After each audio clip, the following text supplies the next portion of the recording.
You're listening to Late Night Radio on the SHR Media Network. Caution, there will be mature themes explored and potentially adult language used. If conservatarian words, phrases, certain concepts, or rhetoric offends you, tune out now. Freedom is never more than one generation away from extinction. We didn't pass it on to our children in the bloodstream. The only way they can inherit the freedom we have known is if we fight for it, protect it, defend it, and then hand it to them with the well-taught lessons of how they in their lifetime must do the same. And if you and I don't do this, then you and I may well spend our sunset years telling our children and our children's children what it once was like in America when men were free. I have come here to chew bubble gum and kick ass, and I'm all out of bubble.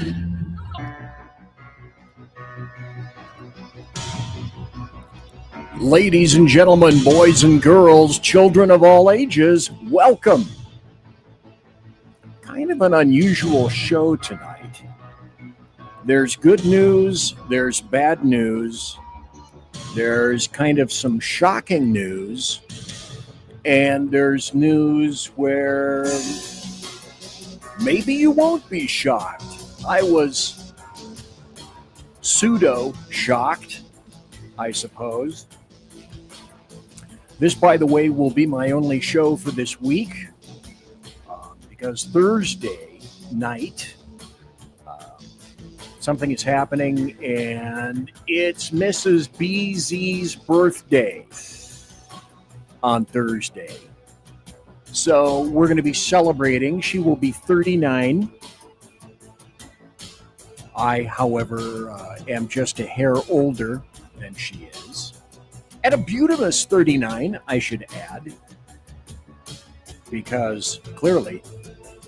So today is Tuesday. It's January the 7th, the year of our Lord 2024. I'm going to start out with news that you need to know. There are actually, I have to go certain places first. I hate it when certain shows, they say, okay, we're going to tell you about this, and then you have to watch the entire damn show, and then they save it to the very end, or they don't even cover it. So I'm going to cover something up front. And also, there's something very bad happening in California right now. Always spell it with a K. But as per normal, I am glad to see you. I am always glad to see you. I am glad to see you in the saloon. I'm glad that you guys are watching right now, watching live. And if you're watching later on in podcast, that's great. I greatly appreciate that. And if you would, please subscribe on Rumble and subscribe on the SHR Media YouTube channel. And during the show, if you would kindly please share the show. And also, we have, you can go to our sumptuous and palatial chat room, which is kind of a different place. I've gotten new couches. Some people like the new couches. They're a lot more, I guess, bouncy, you could say. Some people liked the other furniture better. I'm mulling over whether or not I want to change back to the original furniture. I didn't get rid of it, so I have it just in case. In any event, thanks to everybody for being here tonight. It's a late night show. It's 8:05 Pacific. That means it's 10:05 Central and 11:05 Eastern. And particularly if you're in the Eastern area, I really appreciate it staying up so late. A show note also, besides the fact that I'm not going to be here on Thursday night because I am celebrating Mrs. BZ's birthday. Another show note will be I'm in negotiations right now to try to see if I can get a young lady on the show who has tons of information about the J6 abrogation. And a lot of people surmise that President Trump, one of the first things that he's going to do is essentially pardon all the J6 individuals. That opens a whole door that I'm not ready to address at this point, but I'm trying to see if she can come on. She is an amazing source. And I'm not going to give her name just yet because I don't know if I've asked her. She has tentatively said yes. I've laid out a time and a day, and we're kind of going back and forth right now. And I don't want to mention her name because I don't want to commit to something that if for whatever reason she just can't do it, then no pressure. I'm just trying to make things a little easier for everyone. In any event, thanks for being here. There's sadly something that's going on right now in California, and it's this. There's a huge brush fire that's going through California, Southern California. And the problem with Southern California, well, the Santa Ana winds always come up this time of year. And there's a huge brush storm. That's a live broadcast. I'm not going to go live because they'll swat me for going live. In any event, what has happened is it's in Pacific Palisades, and I'll show you where that is in just a moment or so. Thousands apparently have fled their homes, and Governor Newsom has already declared a state of emergency, and it's very bad. 30,000 people roughly have been evacuated from the Palisades area. Let's take a peek at this. Now, if you can see right around here where I'm circling, that's the Palisades fire. And this is the town of Pacific Palisades.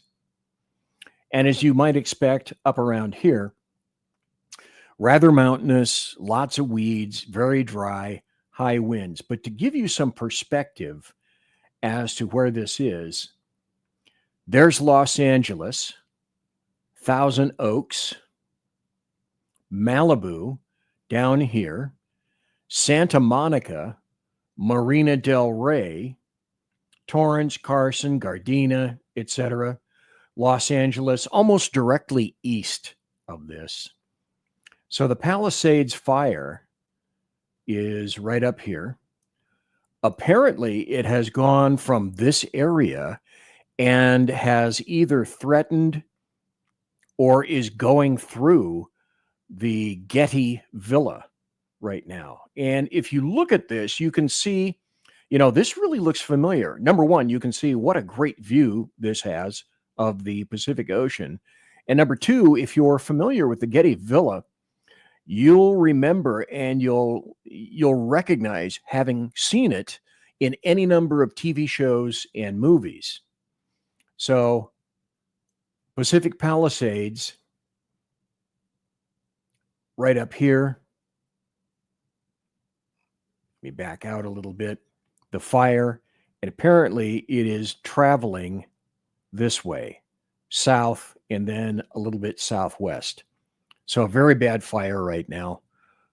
If you have any prayers, if you're interested, throw a prayer or two to California. They could use it. Not everyone is an asshole in California, although always spell it with a K. Although Santa Monica residents. Okay.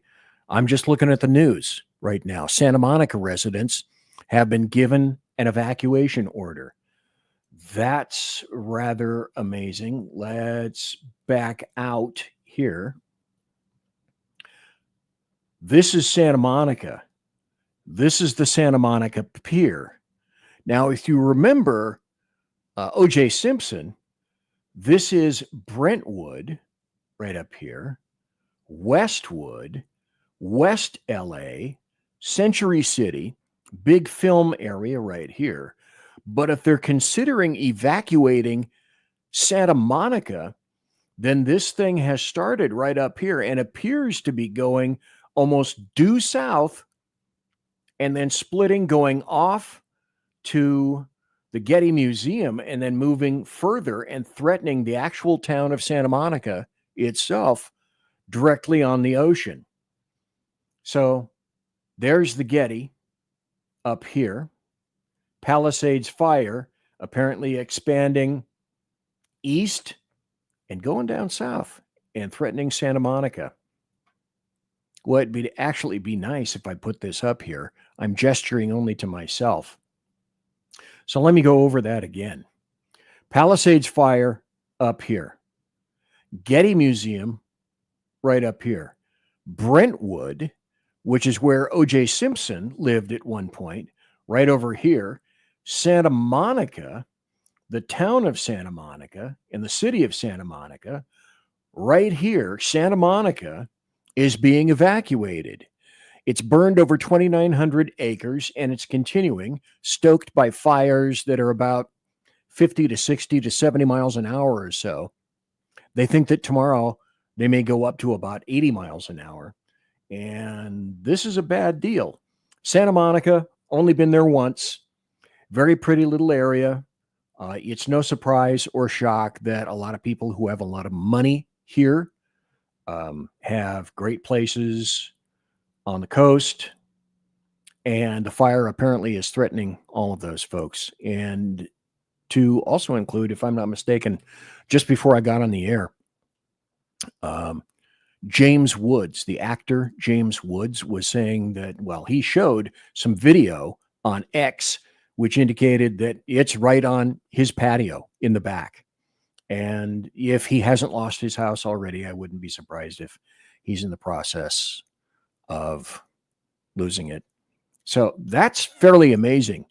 A coastal town like Santa Monica is being evacuated at this point right now. So again, as I say, maybe a few prayers to the folks that are in Santa Monica. I almost feel bad by doing this. I got sent this today, and I thought, okay, how did I know that the Palisades fire was going to occur? But I wanted to put this up, and let's see if I can make this go.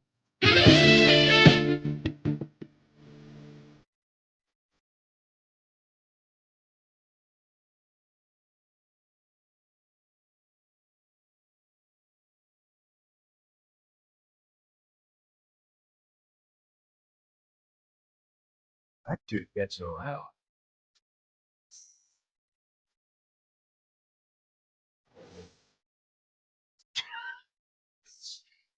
Yeah. Bros.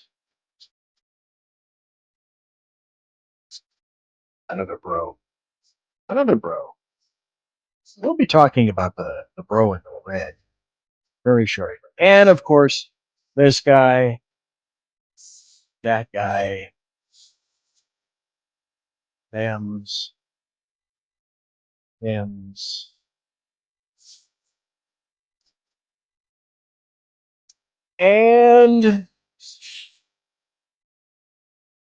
just kicking back with a lot of wonderful people.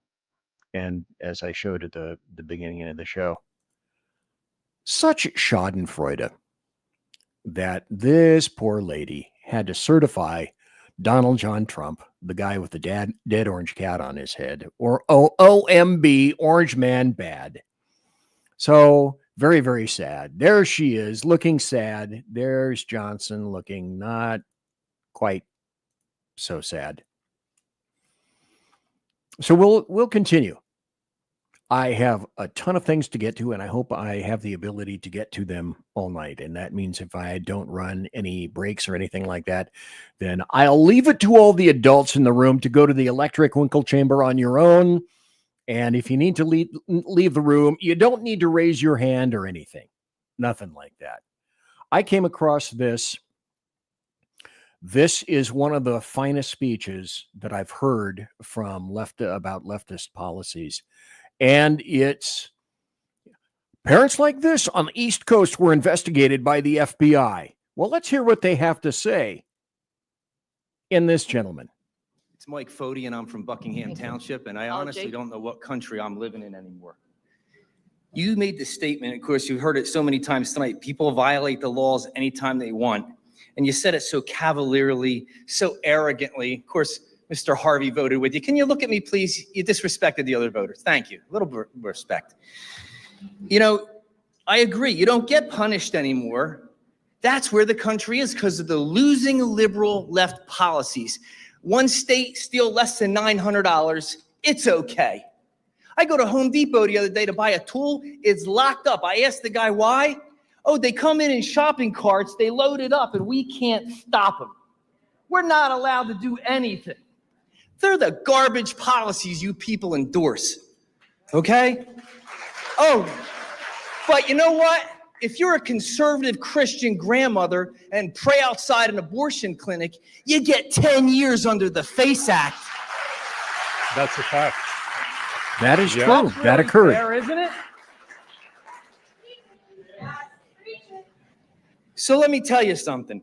Thank God on January 20th, there's a new sheriff in town.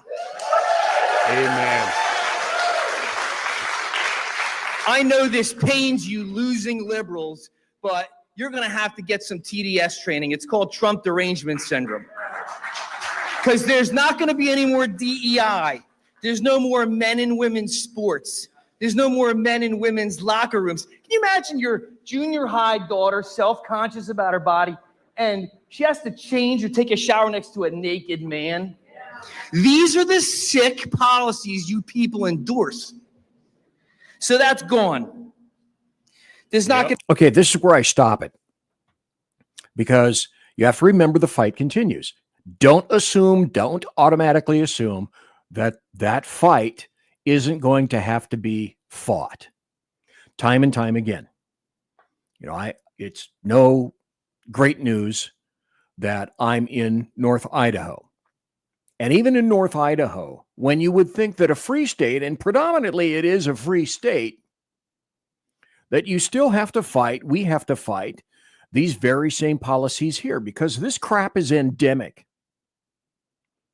Only Zeus says, love your content. You have a potential. Do I? Thank you. Anyway, and Joe Sowell, who I had on the show about a month or two ago about his book. He's in the chat room. Thank you. And if you guys are interested, and you do, in fact, want to be in the chat room, please jump in.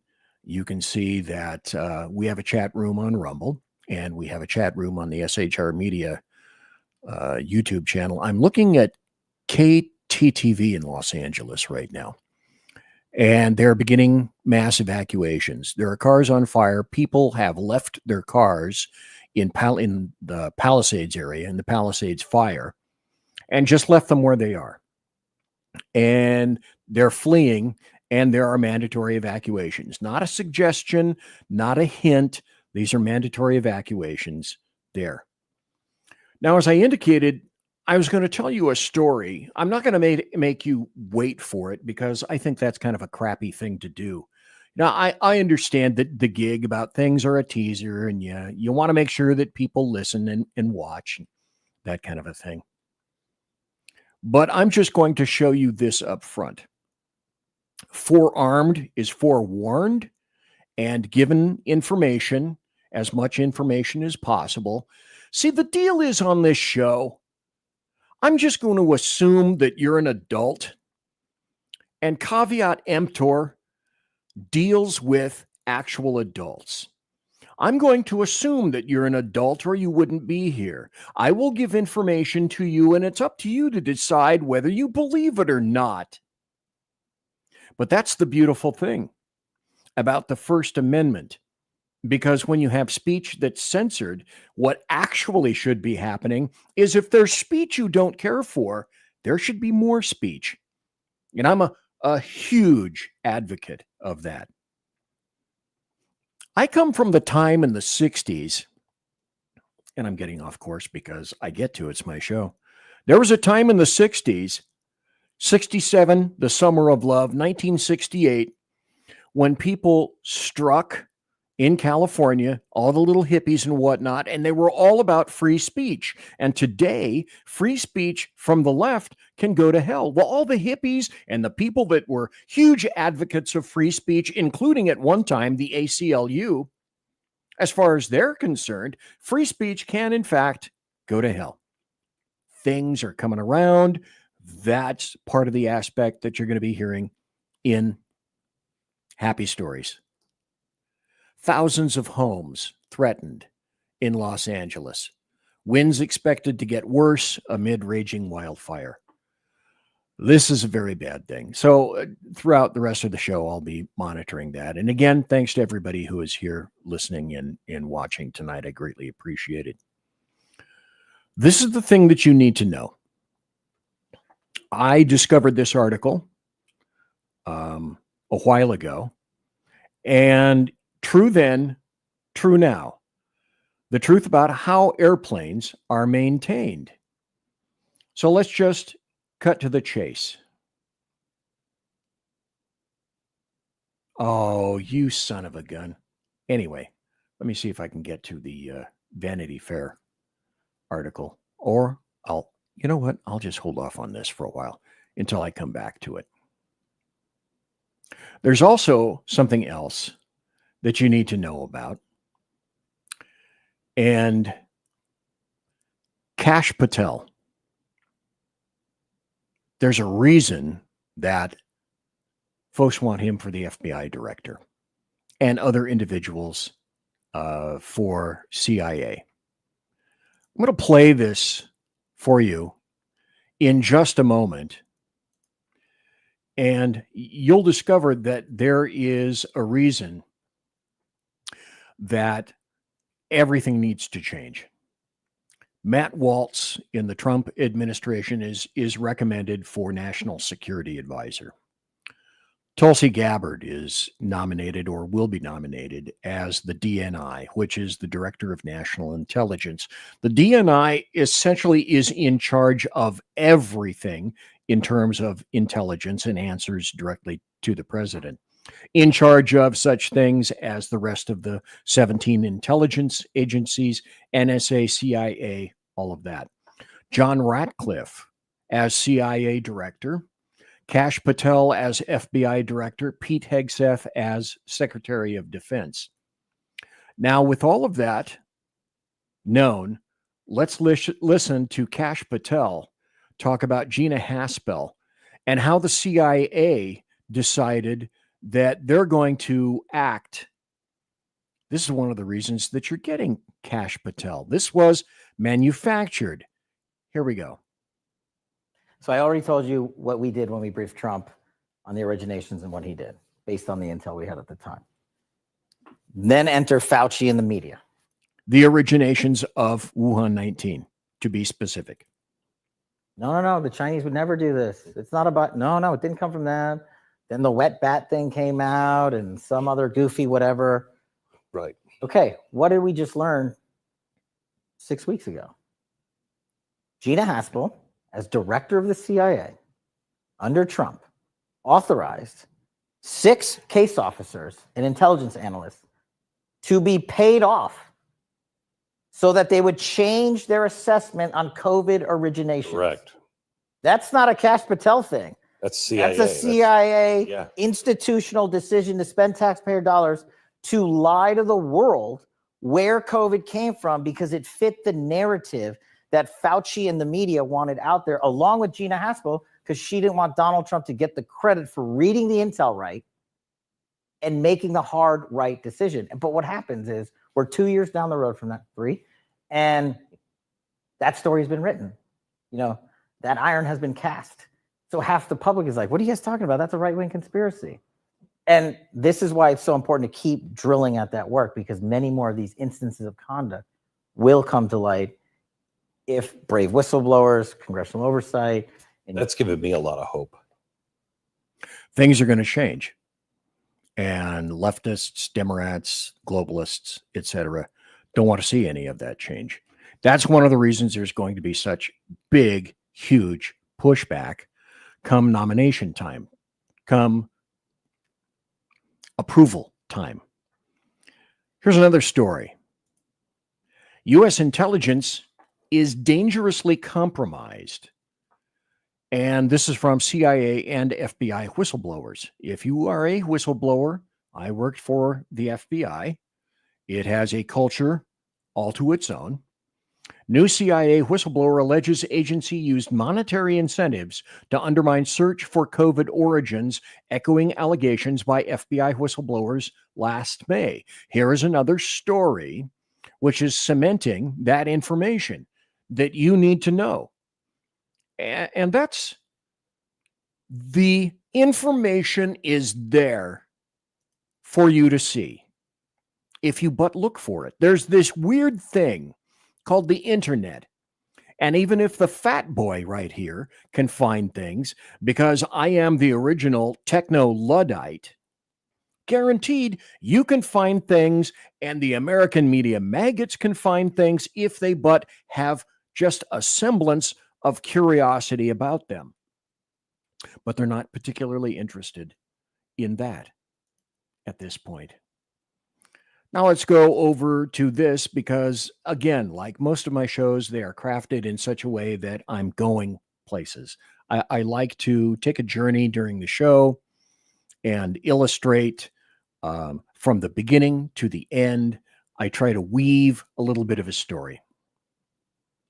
So just as essentially he's leaving in less than a week, well, actually a little bit over a week, about a week and a half, maybe 10 days or so, because I'm terrible at math. Come on, give me a break. U.S. announces $5.9 billion in military and budgetary aid to Ukraine. More money. But no one can tell you where this is going.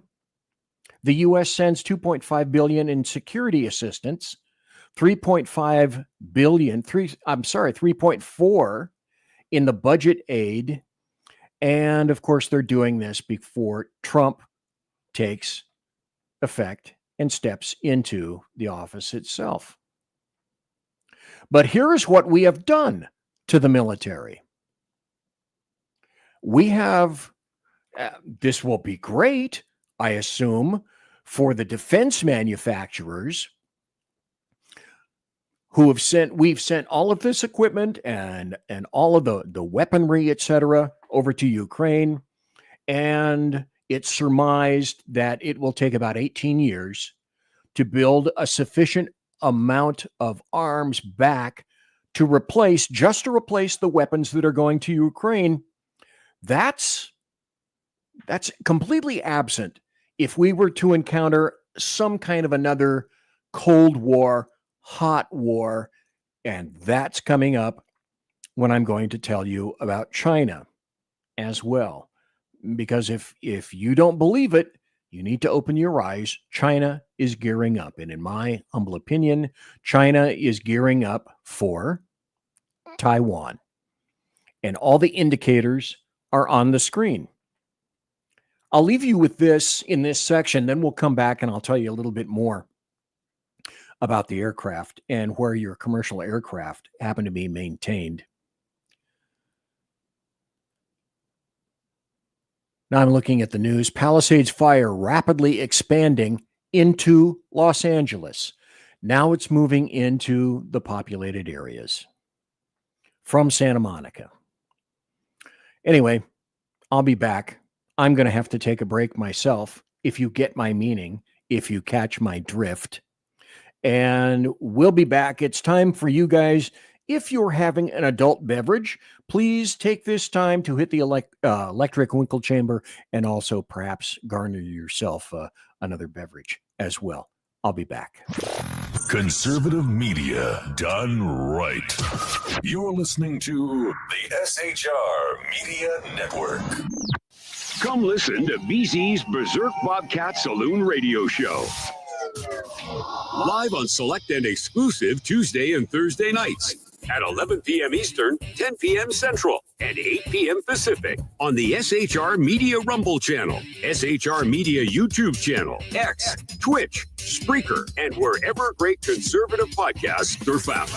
BZ, your conservative Sherpa, guides you through the maelstrom of Democrat, leftist, and globalist lies, chaos, deceit, and betrayal.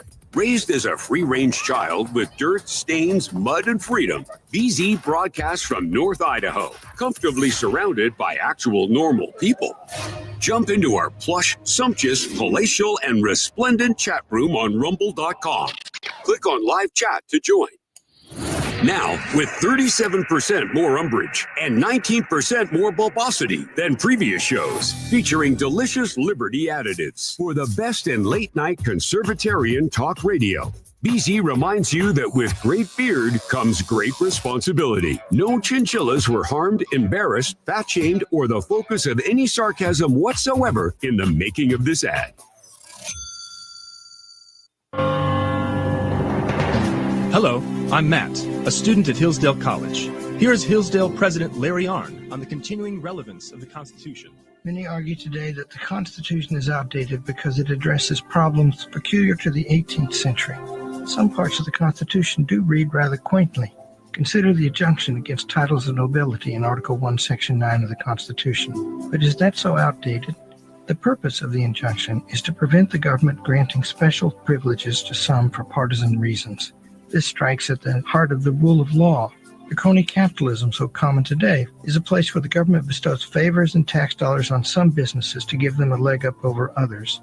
This is exactly the kind of thing the Constitution was meant to prohibit.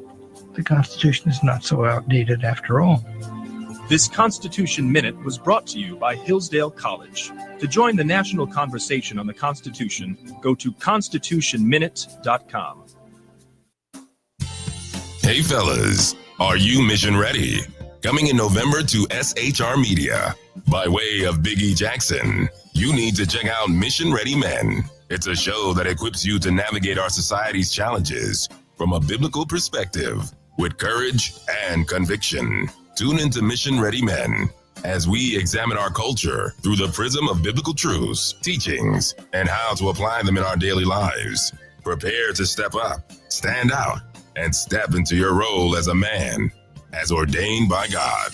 That's Mission Ready Men, hosted by Earl Jackson, coming this November on the SHR Media Network. And get mission ready. Want to make an immediate difference in the life of a critically ill child? You have the ability to do that right now. Make a donation to Dream Makers for Life, the organization that restores dreams to seriously ill children and their families. You can sponsor a dream pack for a child, which contains a clear PVC backpack, a dry erase board adventure coloring book, a journal, and dry erase markers to inspire a critically ill child to envision a future adventure and hope. Want to become a dream maker for life yourself? Go to dreamforlife.org. That's dreamforlife.org. Help a child. Help a family. There is always hope. You're listening to the SHR Media Network. And I'm back. The first half hour is gone. It's done. I'm monitoring the Palisades fire in Southern California. 30,000 people are affected right now by the Palisades fire. It's burned over 2,900 acres. Let me see if I can get back to this. And now there's another fire. Let's go to the live. I'm not going to play it because the audio will get me in trouble if I simulcast audio that I really shouldn't be simulcasting. Now it's gone over to the Eaton fire, 200 acres and growing. Brush fires erupting all in Southern California, 30,000 people affected. And as I indicated earlier, here's, let me see, Palisades fire. Right here, as I'm circling it. So it seems to be going all sorts of places.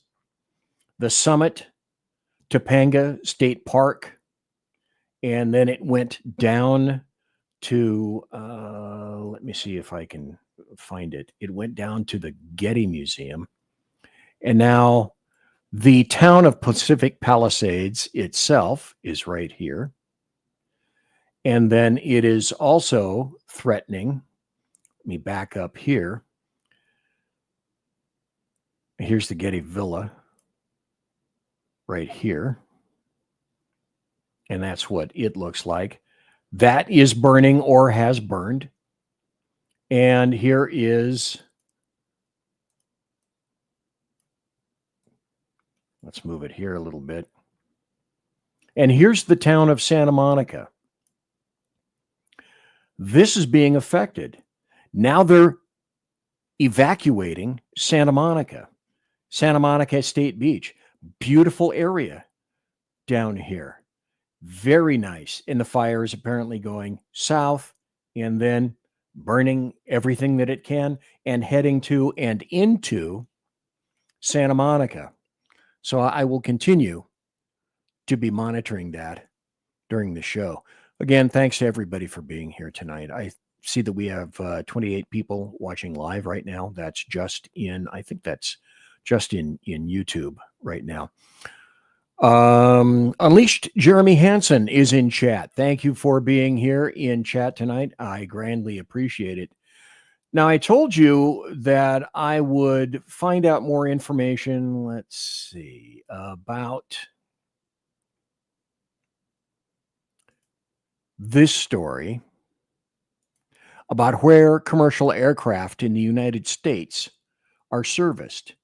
And I couldn't get into the story itself because I didn't feel like subscribing to Vanity Fair. But in the interim, I went and discovered that these are the salient points of that article.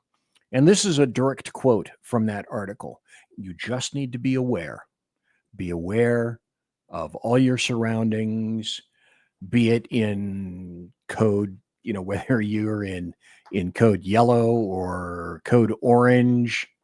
Just be aware. Forewarned is forearmed. This is a quote from the article from Vanity Fair about who maintains U.S. commercial aircraft.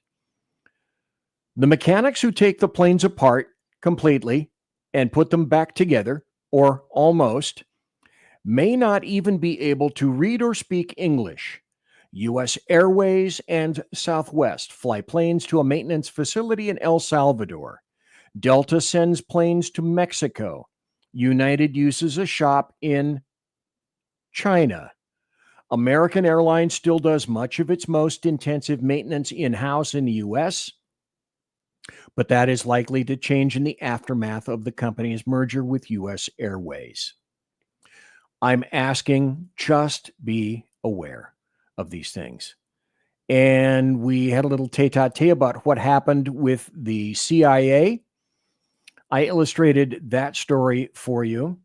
I also indicated that due to our largesse with Ukraine, it will take us roughly 18 years for us to garner back a sufficient amount of our own weapons. But in the meantime, you can be guaranteed that, hey, this will be a windfall for defense manufacturers as well, since we've managed to essentially give it all away. And now, here's what I recommend. There's a gentleman by the name of Gordon Chang. He is a specialist on China. He lived in China for an extensive period of time. He's a professor, he's an attorney, and an expert on China and what China does. He's also written any number of books. And essentially what Gordon Chang is saying that, wake up, China is in the process of making moves on Taiwan. Now, let's discuss China here just for a second. I told you at the beginning of the story, or the beginning of the show, that I have a lot of happy stories for you. I do. It's not all bad. I wanted to make sure that I covered the fire. I wanted to make sure that I covered the story about commercial aircraft. But we also have to make sure that we are aware of the surroundings and what we're facing for 2025. What we are facing, what you and I are facing, and what President Trump is facing at 2025. By the way, if you haven't seen it, here's my brand new Cyberdyne Systems Skynet shirt, which should be require awareness for all. I believe, and that's why I say this show consists of my opinions. And it's up to you as to decide whether I'm full of crap and be a good consumer of news. You discard what you don't like and you continue listening, as I warn you at the beginning, the show I sense is going to be a little bit harder as 2025 moves on, because I don't think we're going to be in for just an ass ton of happiness during 2025. It's going to be pushback city 100% of the time. And since I'm thinking about that, let me do this right now. Now, we didn't see anything heinous on January 6th. The only thing heinous that we saw is that Kamala Harris had to suck it up. And as she was doing so, that particular gentleman had a bit of a smirk. I have no idea why. But we didn't see any activity on January 6th. Don't think that it's not coming on the behalf of leftists. January 20th, they're already soliciting for this National Day of Action for Workers' Rights. We can defeat Trump's extreme right billionaire agenda because everything went so well under Biden. So Inauguration Day, that's coming. That'll likely be in D.C. and all the rest of the major leftist urban rat cages throughout the United Snakes of America. So here they have already said, yes, we're going to come together in D.C. and in cities and towns across the country in a big mobilization against Trump and against the Trump agenda. Forgetting, of course, that, elections, as we were warned by Barack Hussein Obama, elections have consequences. And he rubbed that into us. Thanks, Barack. Appreciate it. The reverse is true as well. So you can bet that all throughout the boneyard land, in various leftist urban rat cages, in blue states, there will be a bit of a harumph coming January 20th. And look, what a surprise as to the people that are going to be involved. The People's Forum, Palestinian Youth Movement, Answer, Palestinian Community, Socialism, Liberation, Labor, Black Men Build, Democrat Socialists of America, Jill Stein, Artists Against Apartheid, Bangladeshi Americans for Political Progress, Code Pink. Imagine that. Los Angeles Tenants Union, Palestinian Feminist Collective. Because after all, in Palestine, in the Middle East, the Palestinians, and particularly Muslims in the Middle East, are opening their arms wide and saying, all you LGBT people, come one, come all. And by the way, since you're coming one and all, make sure you step up to our top, the top of our buildings, because that's where you're going to get the biggest, finest views. Well, let's go back to China. And essentially, Gordon Chang has said they're building up. And it should be plainly evident to you what's going on. In my humble opinion, listen to me or not, Communist China is gearing up for an assault on Taiwan. It is destroying U.S. infrastructure. It is running drones. There is an individual who I speak to regarding Intel. And I was going to do my drone show. Now I'm going to have to revamp it because information indicates that these are Chinese drones. China already ran a weather balloon from Alaska through Canada down to the lower 48 in order to ensure that it flew over very important military installations. China is in our telecoms. China has sleeper cells in place. It has tentacles in our grid. We have essentially, for the past 4 years, left ourselves defenseless, courtesy of the Biden regime. If China takes Taiwan, again, think downstream, they take the number one producer of computer chips. What runs on computer chips these days besides everything? So if you want to be beholden to China, and let's say that there's no military intervention, they just take Taiwan back, as they say. That wouldn't have an impact upon us, would it? Everything that everyone manufactures. Speaking of manufacturing, China has manufactured the cutting of an undersea cable to Taiwan. BZ? This seems kind of suspicious. How could this have occurred? Well, it was a Chinese-owned ship damaging the undersea cable to Taiwan. They're saying it's a hybrid warfare game. Like Russia, like Mother Russia, moose and squirrel. So last week, an undersea cable to Taiwan was cut by the suspected ship, which is owned by a Chinese business guy. Taiwan's Coast Guard approached the ship, inspected it from the outside, but wasn't able to board because of bad weather. They had to let the ship continue to its destination, a port in South Korea. Taiwan has apparently acquired evidence that the ship was involved based upon its location and the location of the damage. So this is China attempting to distance itself as best it can. But, I mean, China, come on, they're good guys. They're called they're labeled communist China because that's so oppressive. Why don't we just call them the people who wear red? I'm wearing red. Am I a bad guy? Am I a communist? I don't think so. So why get all hot and bothered over communist China? Well, there really isn't any reason to do that.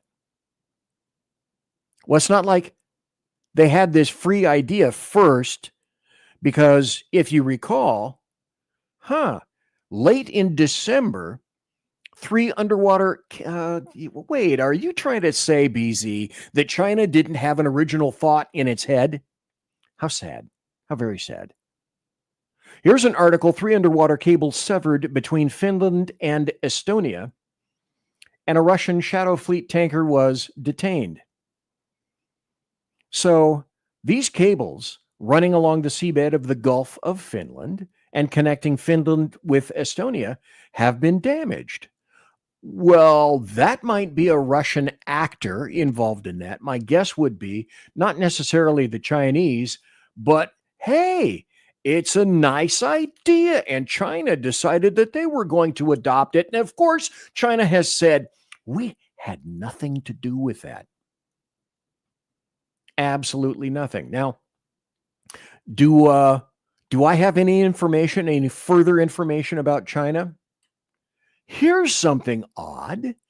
Alejandro Mayorkas said that the hack was a very sophisticated hack. Wait, BC, what are you talking about? What hack?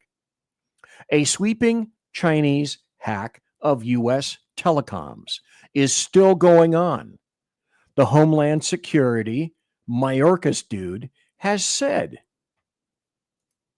Now, you can believe Mayorkas. You can consider him the proverbial stopped clock, if you wish. But occasionally, clocks twice a day are correct.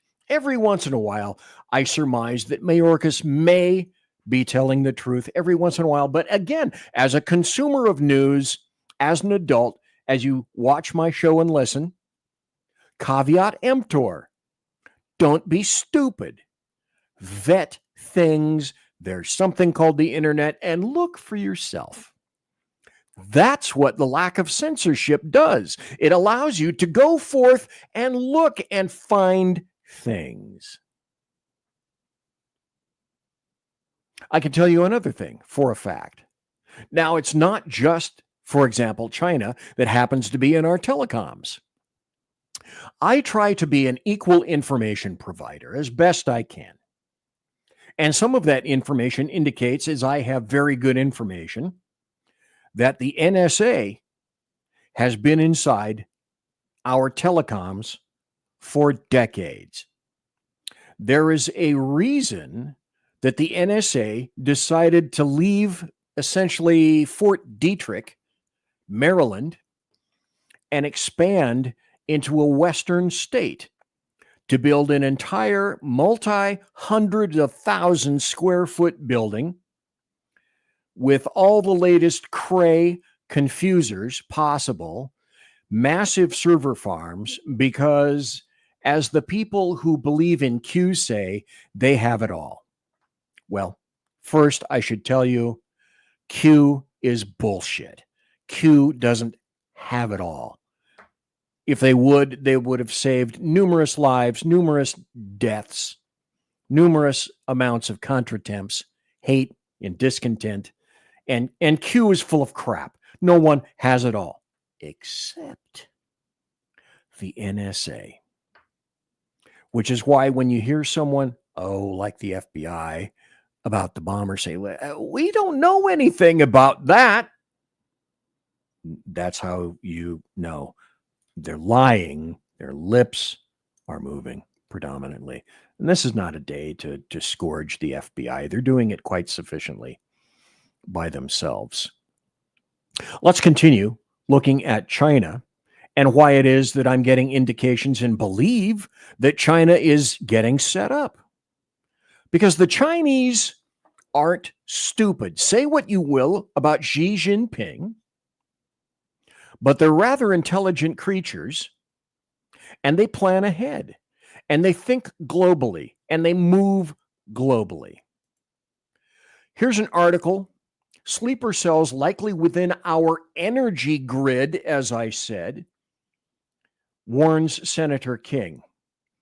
Experts concur with concern that Russia and China have already infiltrated America's energy grid. Now, if you've been watching my show, particularly when NCX Group advisor and my cybersecurity expert, Mike Fitzpatrick, has been on the show, he has told you any number of times that businesses and utilities, including the government as well, that's the security you're paying for, folks, generally have shit cybersecurity. And it's very easy, as he illustrated about 2 weeks ago, that you don't just have to, you don't just hack, say, a server. You can walk in through the door, look official, walk fast, carry a clipboard, and get into the servers themselves, as he has done any number of times. So what I'm doing is illustrating for you that there is information to indicate that all of this is accurate and all of this is true. And we poo-poo this at our own, it's certainly not to our benefit to ignore all of these things. These are called clues. Even Newsweek has said, is China sneaking military personnel into the U.S. via the border?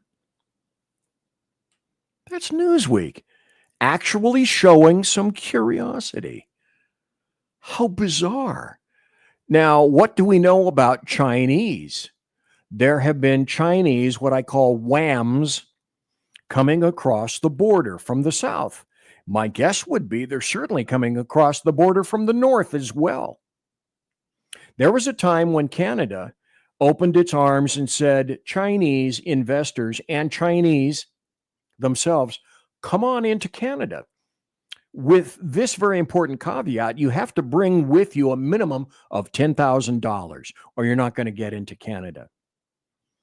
Can you imagine the clutching of the heart that would occur had the United States said something similar? By the way, refugees, etc., persons from China and any other country, if you want to come into the United States of America, you can do that. Just bring a minimum of $10,000 and you can come right in.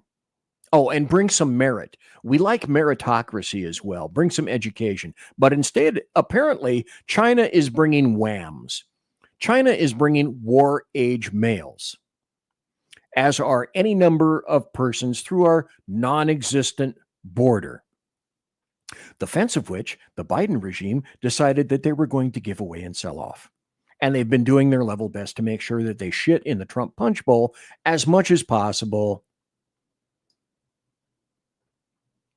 Releasing terrorists, 8,000 people released, murderers taken off of death row.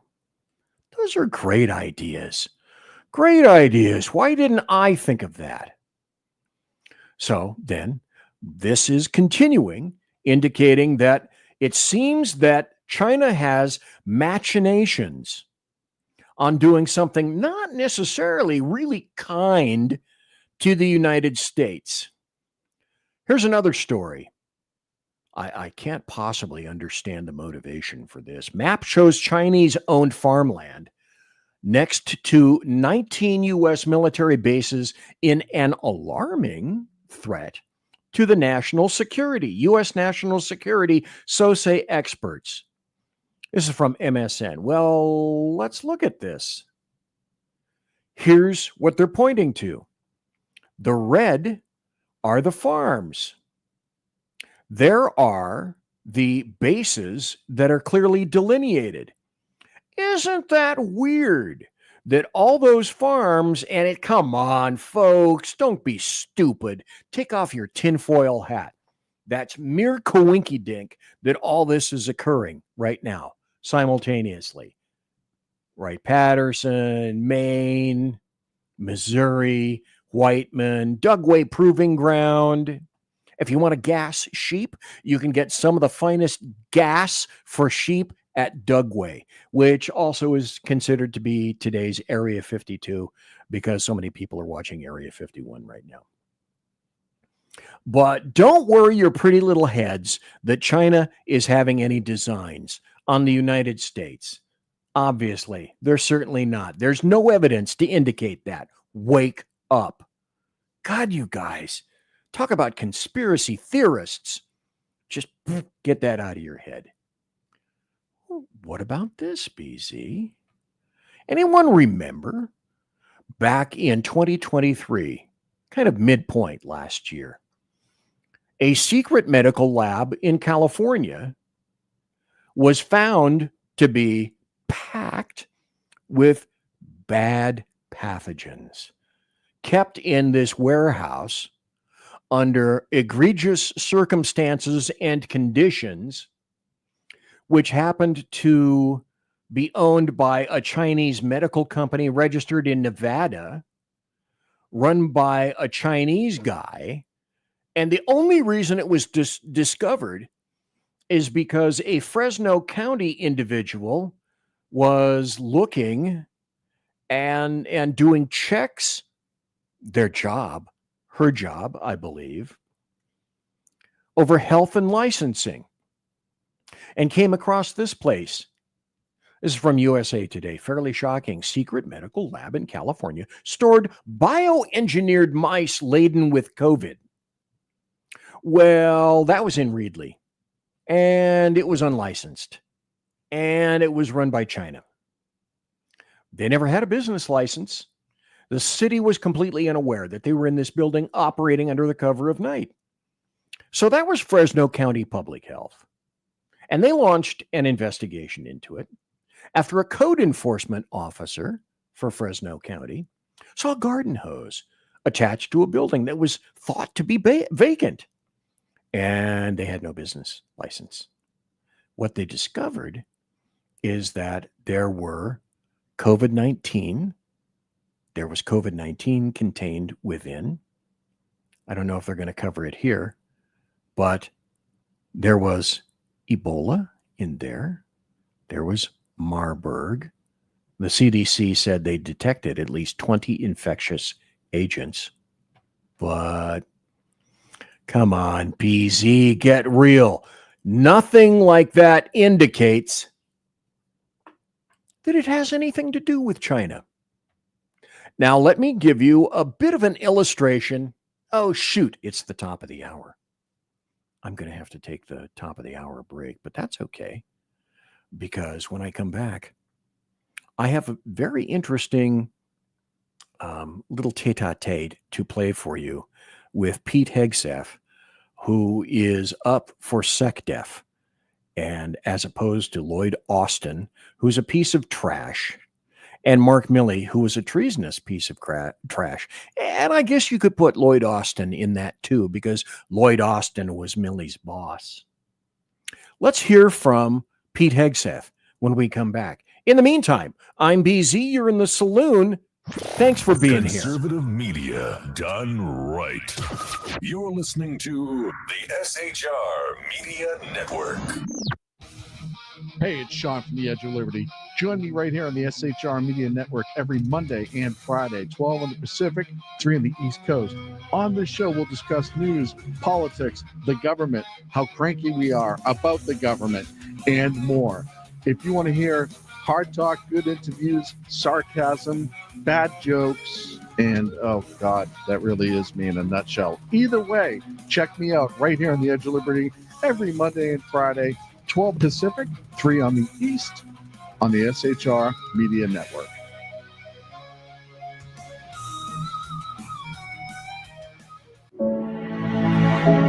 Freedom. One nation in all of human history was built on that bedrock. Ours. A republic of the people, by the people, and for the people. Self-government requires freedom, just as freedom requires an individual willingness to self-govern. Freedom has made America exceptional, but it can only last as long as you and I seek the good, as expressed by the laws of nature and nature's God. It can only last if you and I choose to act as people of character. Forging character has been the pursuit of Hillsdale College since 1844.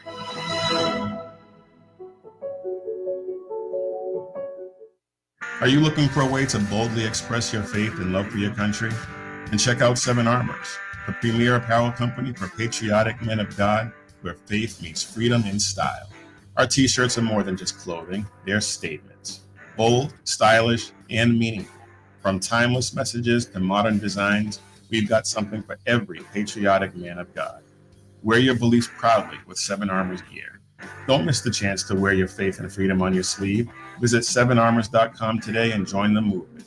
That's the number 7armors.com. 7armors.com. Faithful, vigilant, steadfast, passion. You're listening to the SHR Media Network. And I'm back. This is the beginning of hour 2. Not just my 2, but our 2. Ours. Yours, mine, and ours. Thanks for being here tonight. There are 50 people watching live, and I grandly appreciate that. Thank you ever so kindly. And I'm looking at Rumble. There are folks watching on Rumble. They're not interacting so much on chat, but for those that are interacting on chat, I greatly appreciate it. Share the show, jump into the live chat room, and I also want to indicate that if you guys wish, the phone lines are open now. If you want to call in, weigh in about any thoughts, anything like that, there's the number down below. I put it also in the comment section of, I think, the YouTube chat. If somebody would confirm for me that I'm in chat, I think I'm in the YouTube chat, because I'm a techno dope, an idiot, a techno Luddite. I can't monitor more than 2 chat rooms at a time, and I like to, if I can, try to direct everybody to either YouTube chat or to the Rumble chat. In any event, thanks for being here. I grandly appreciate it. The brush fires that are in Los Angeles, I'm watching that. There are huge mass evacuations. 30,000 people are affected. That is still continuing, and the fire, I believe, is going to expand. It's going to continue. Won't be a good night. Won't be a good day. That sort of thing. I told you that I wanted to play a section, and there we go. 50 people watching right now. Thanks for taking the time out of your busy night, because it's a late night show. In any event, I want to, this is one of the reasons that I like Pete Hegseth. The dude is practical. And if there's somebody that emphasizes, I think, would emphasize cleaning up the VA, which is something, as far as I can tell from as many people as possible, it seems as though our military folks are of 2 minds about the VA. Some have said, well, it's been okay. And some have said, I've never been so disgusted in my entire life. There doesn't seem to be much that's in the middle. I hope Pete Hegseth would help to clean that up, because he's been there. He's done that. And he's not 75 different levels away from the American soldier and the American working man and woman who defend this country. Let's listen to Pete.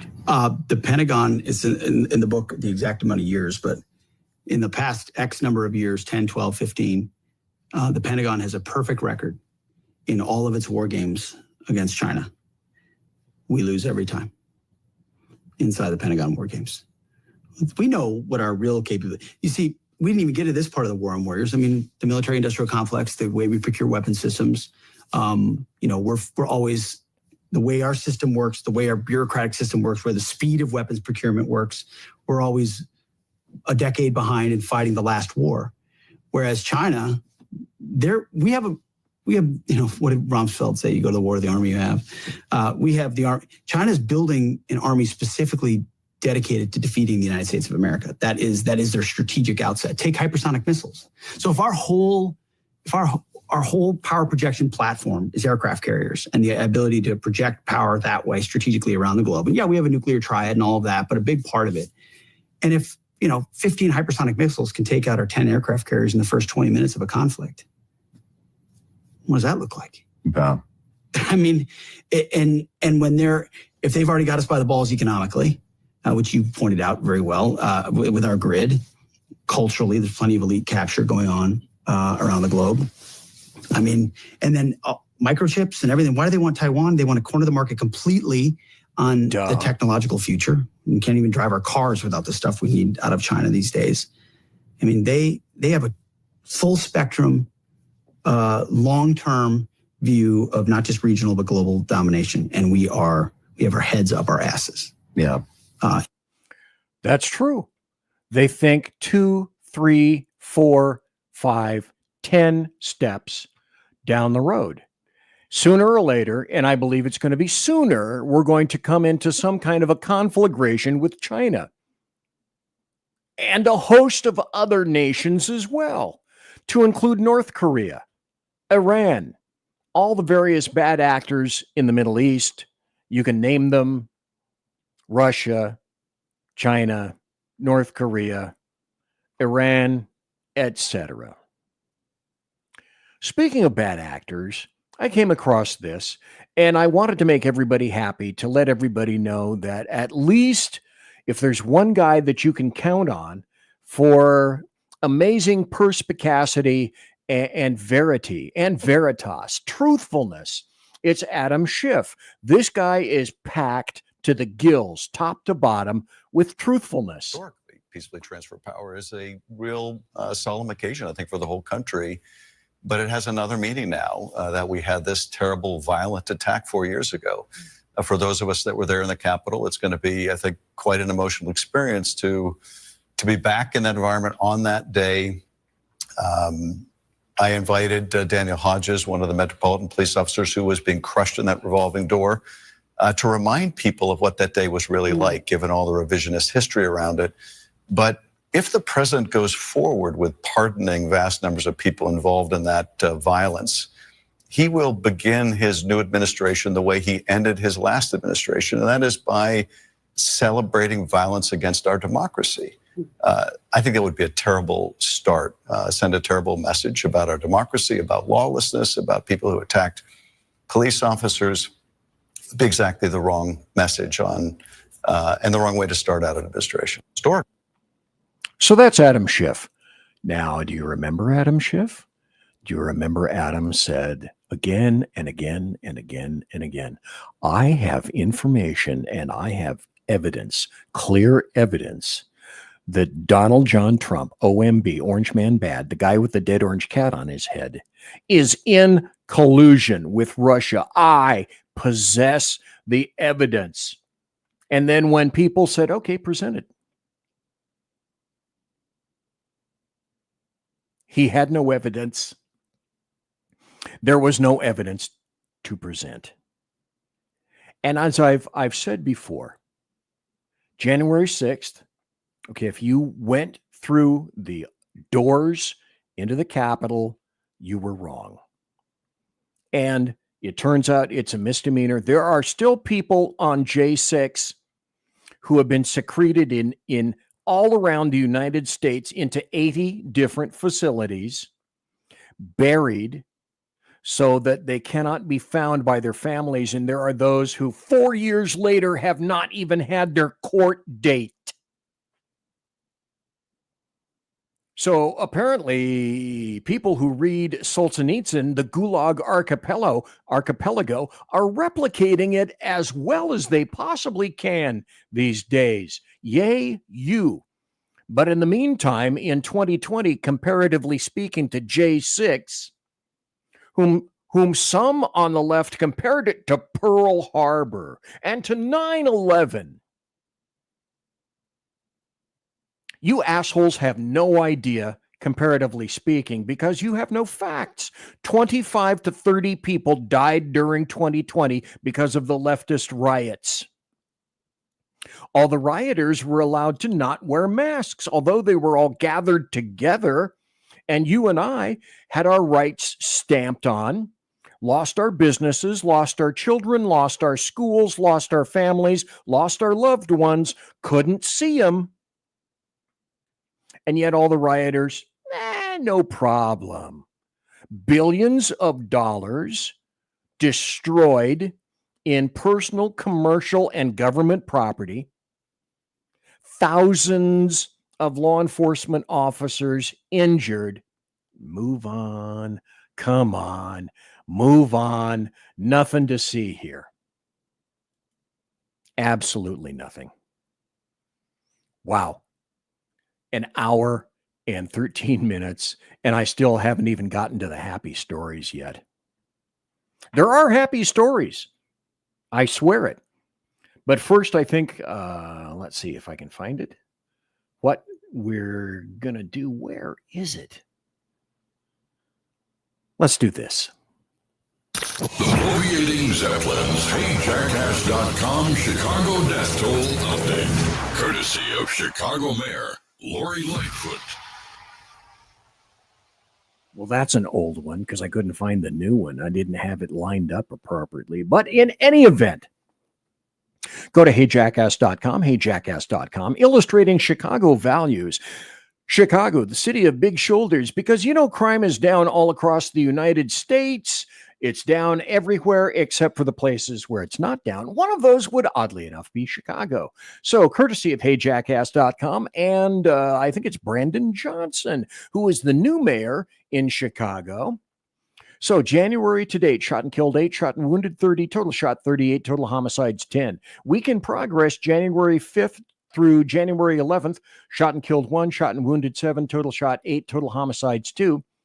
Final 2024 totals versus versus 2023.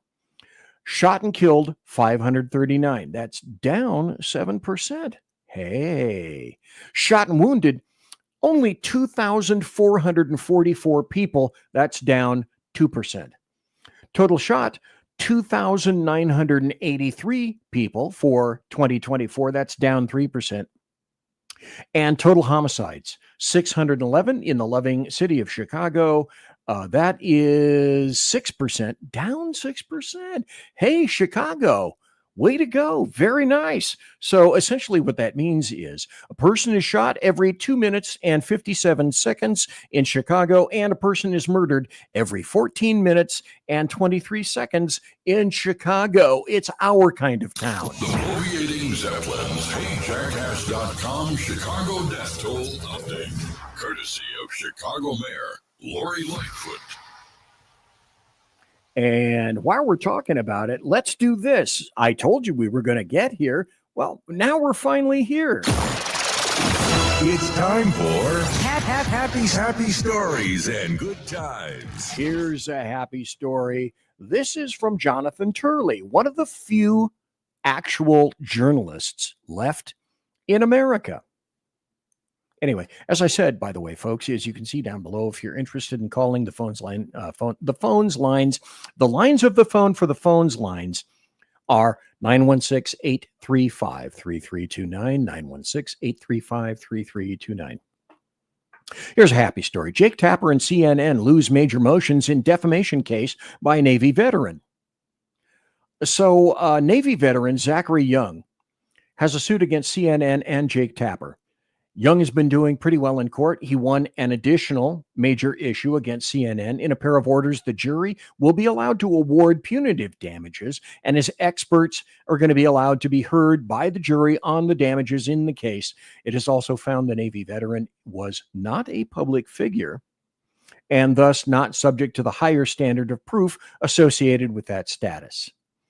And the punitive damages decision is particularly interesting legally. It could prove financially onerous for CNN, which, by the way, I think I told you this before. I have a channel that I've been promoting. It's called the Parakeet Training Channel.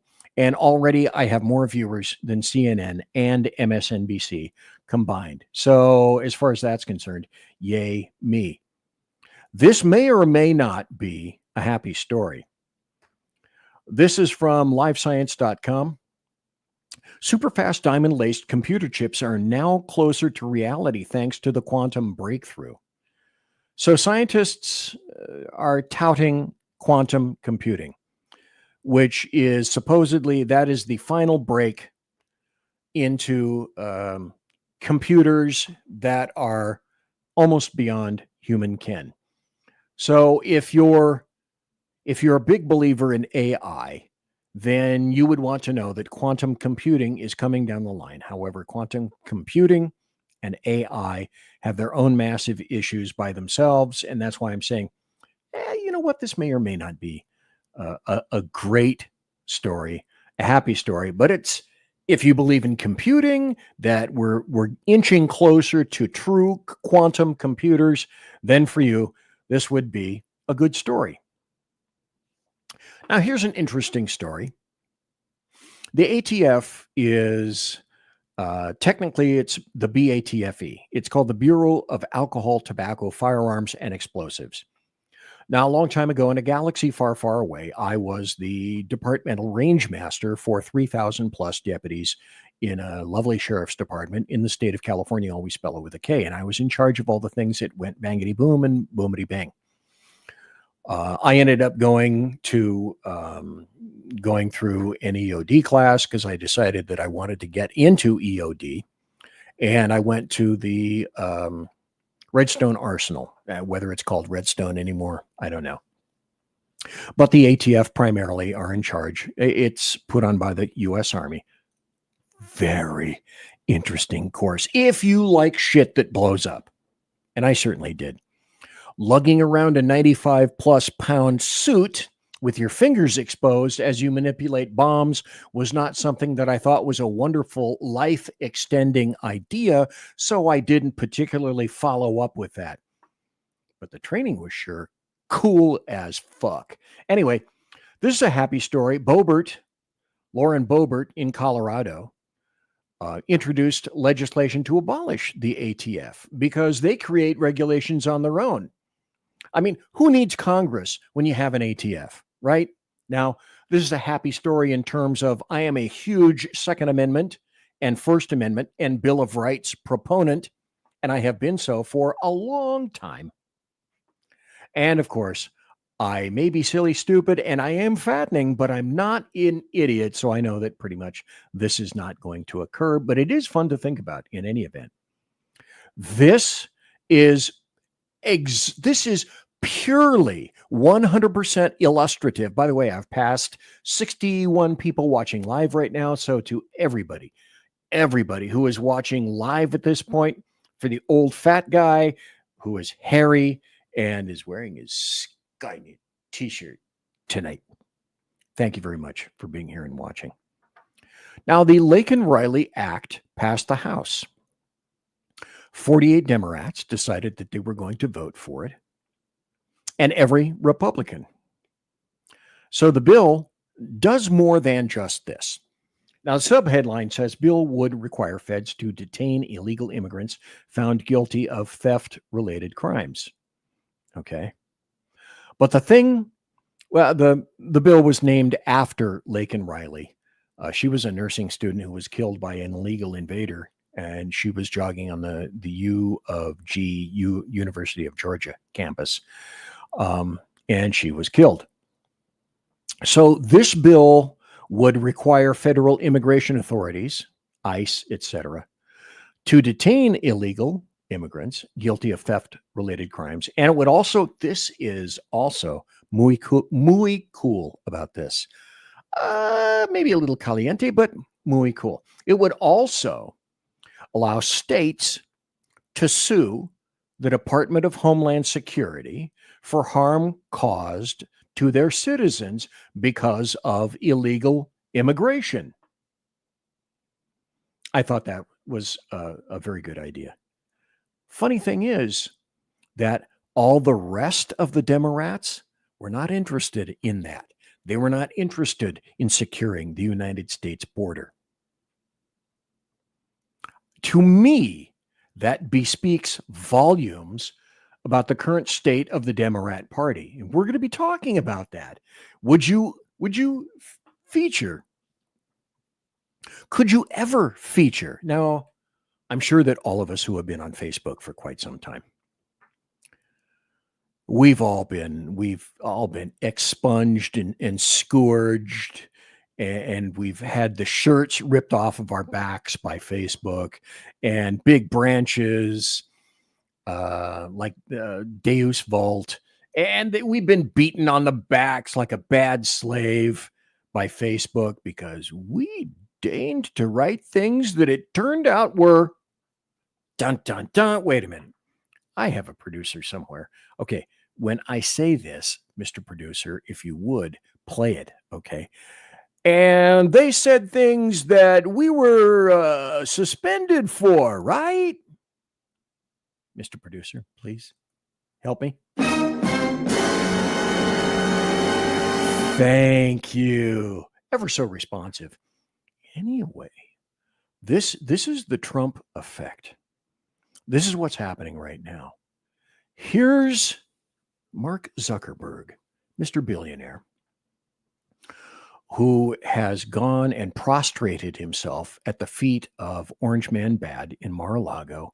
And he's come around. He's been a good boy. Well, he's been a bad boy, but he's going to be a good boy now. Mark, hello, take it. Hey, everyone. Hi. I want to talk about something important today. Okay. Because it's time to get back to our roots around free expression on Facebook and Instagram. Really? I started building social media to give people a voice. I gave a speech at Georgetown 5 years ago about the importance of protecting free expression, and I still believe this today. But a lot has happened over the last several years. There's been widespread debate about potential harms from online content. Governments and legacy media have pushed to censor more and more. A lot of this is... Oh, but that censorship wouldn't have anything to do with you, would it? See, this is, note, please, if you would, the weasel words. And this weasel, billionaire weasel, has been dragged kicking and screaming into not just prostrating himself, but he's now experiencing the Trump effect in the Trump zone. Guaranteed, had it been Joe Biden or Cammie Cackler who had won the election, this shit would not be coming out of his mouth right now. This is clearly political. But there's also a lot of legitimately bad stuff out there. Drugs, terrorism, child exploitation. These are things that we take very seriously, and I want to make sure that we handle responsibly. He said child exploitation. Hey, BC, you wouldn't have information coming up about that later, just a little bit later, in terms of the good stories and the things that we're coming to realize. You wouldn't have anything like that, would you? I sure as hell would. Responsibly. So we built a lot of complex systems to moderate content. But the problem with complex systems is they make mistakes. Even if they accidentally censor just 1% of posts, that's millions of people. No. And we've reached a point where it's just too many mistakes and too much censorship. Okay. Hands for the people who have been censored or suspended from Facebook or have had their accounts completely eliminated, because I had mine completely eliminated by Twitter back when it was Twitter, because I wrote about illegal invaders in Martha's Vineyard. Huh. And then I was suspended by Facebook when I told the truth about the Biden laptop. Well, social media, BZ, they don't censor you or me or anybody else, right? The recent elections also feel like a cultural tipping point towards once again prioritizing. Oh, he admits it's about the elections. Hashtag Obama elections have consequences. Speech. So we're going to get back to our roots and focus on reducing mistakes, simplifying our policies, and restoring free expression on our platforms. Okay. More specifically, question for everybody. Do you believe that? He's going to go on. He's going to talk more. But do you believe him at this point right now? Continue. Here's what we're going to do. Okay, what? First, we're going to get rid of fact checkers and replace them with community notes similar to X, starting in the US. Okay, stop right now, by the way. Folks, this is kind of cool. Were you aware how many fact checkers there were under the employ of Facebook? Bueller? Anybody care to weigh in? 100. There were 100 fact checkers, which is 99.9% too many. Would you say 100? How about 1,000? Oh my God, what are 1,000 fact checkers going to do besides, hold leftist norms, mores, and values, which they don't have norms, mores, and values, but that's a story for another day. 10,000. 10,000 fact checkers. That's what they had. They had 10,000 fact checkers. And I fact checked that myself. And I was found to be a lying sack of shit because that's false. They didn't have 10,000 fact checkers. They had 40,000 fact checkers on Facebook. After Trump first got elected in 2016, the legacy media wrote nonstop about how misinformation was a threat to democracy. We tried in good faith to address those concerns without becoming the arbiters of truth. But the fact checkers have just been too politically biased. Okay. Now, very important, muy importante to make this point right now.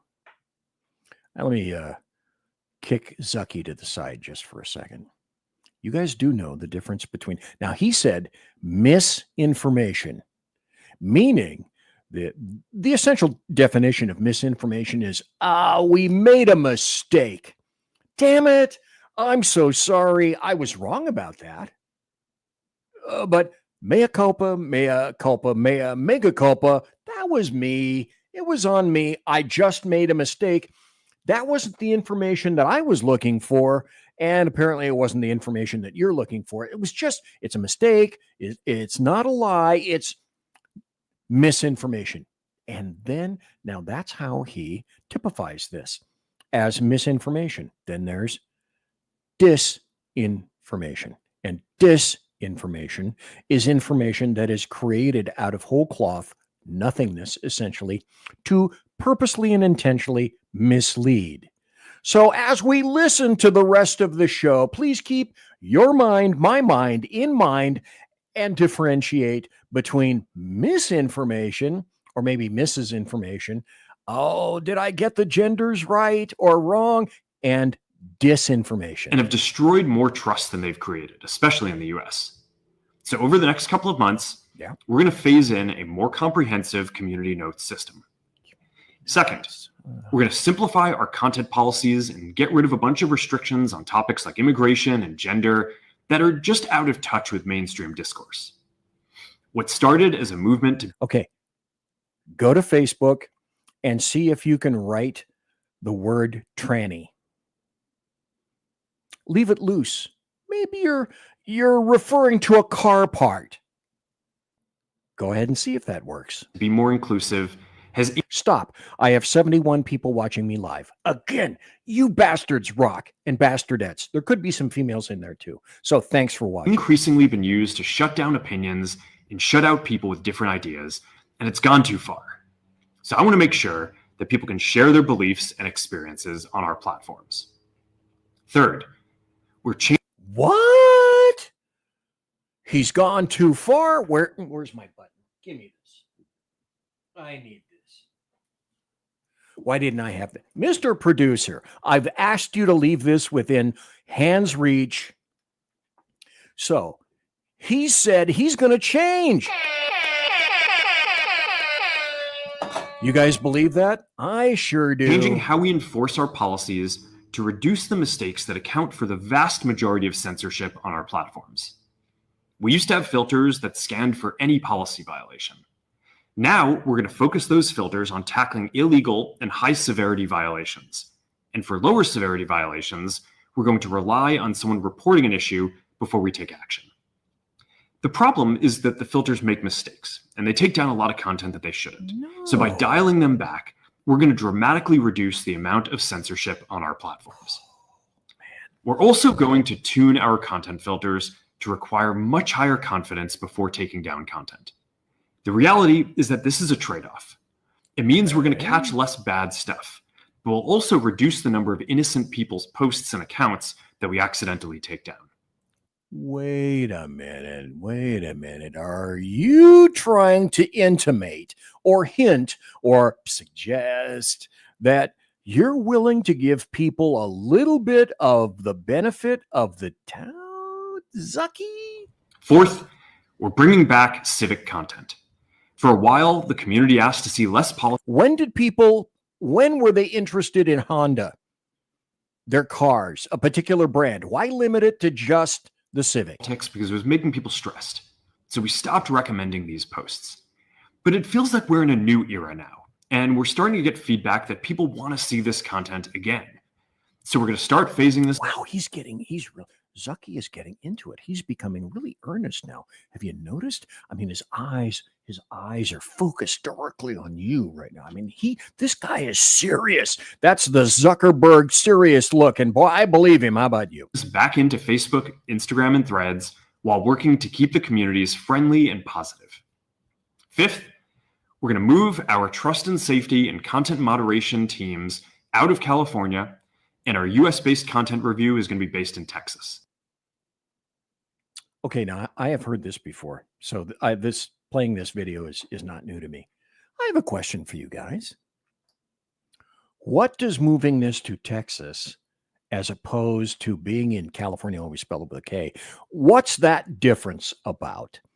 Because anybody that's been in, I don't know, San Francisco or any other leftist enclave up and down the state of California, always spell it with a K, know that if you, for example, if you take it and move all your shit to Austin, Austin is also a massive blue city, and it has more leftists per square inch than just about any other place in Texas. So you're exchanging a leftist enclave for another leftist enclave because...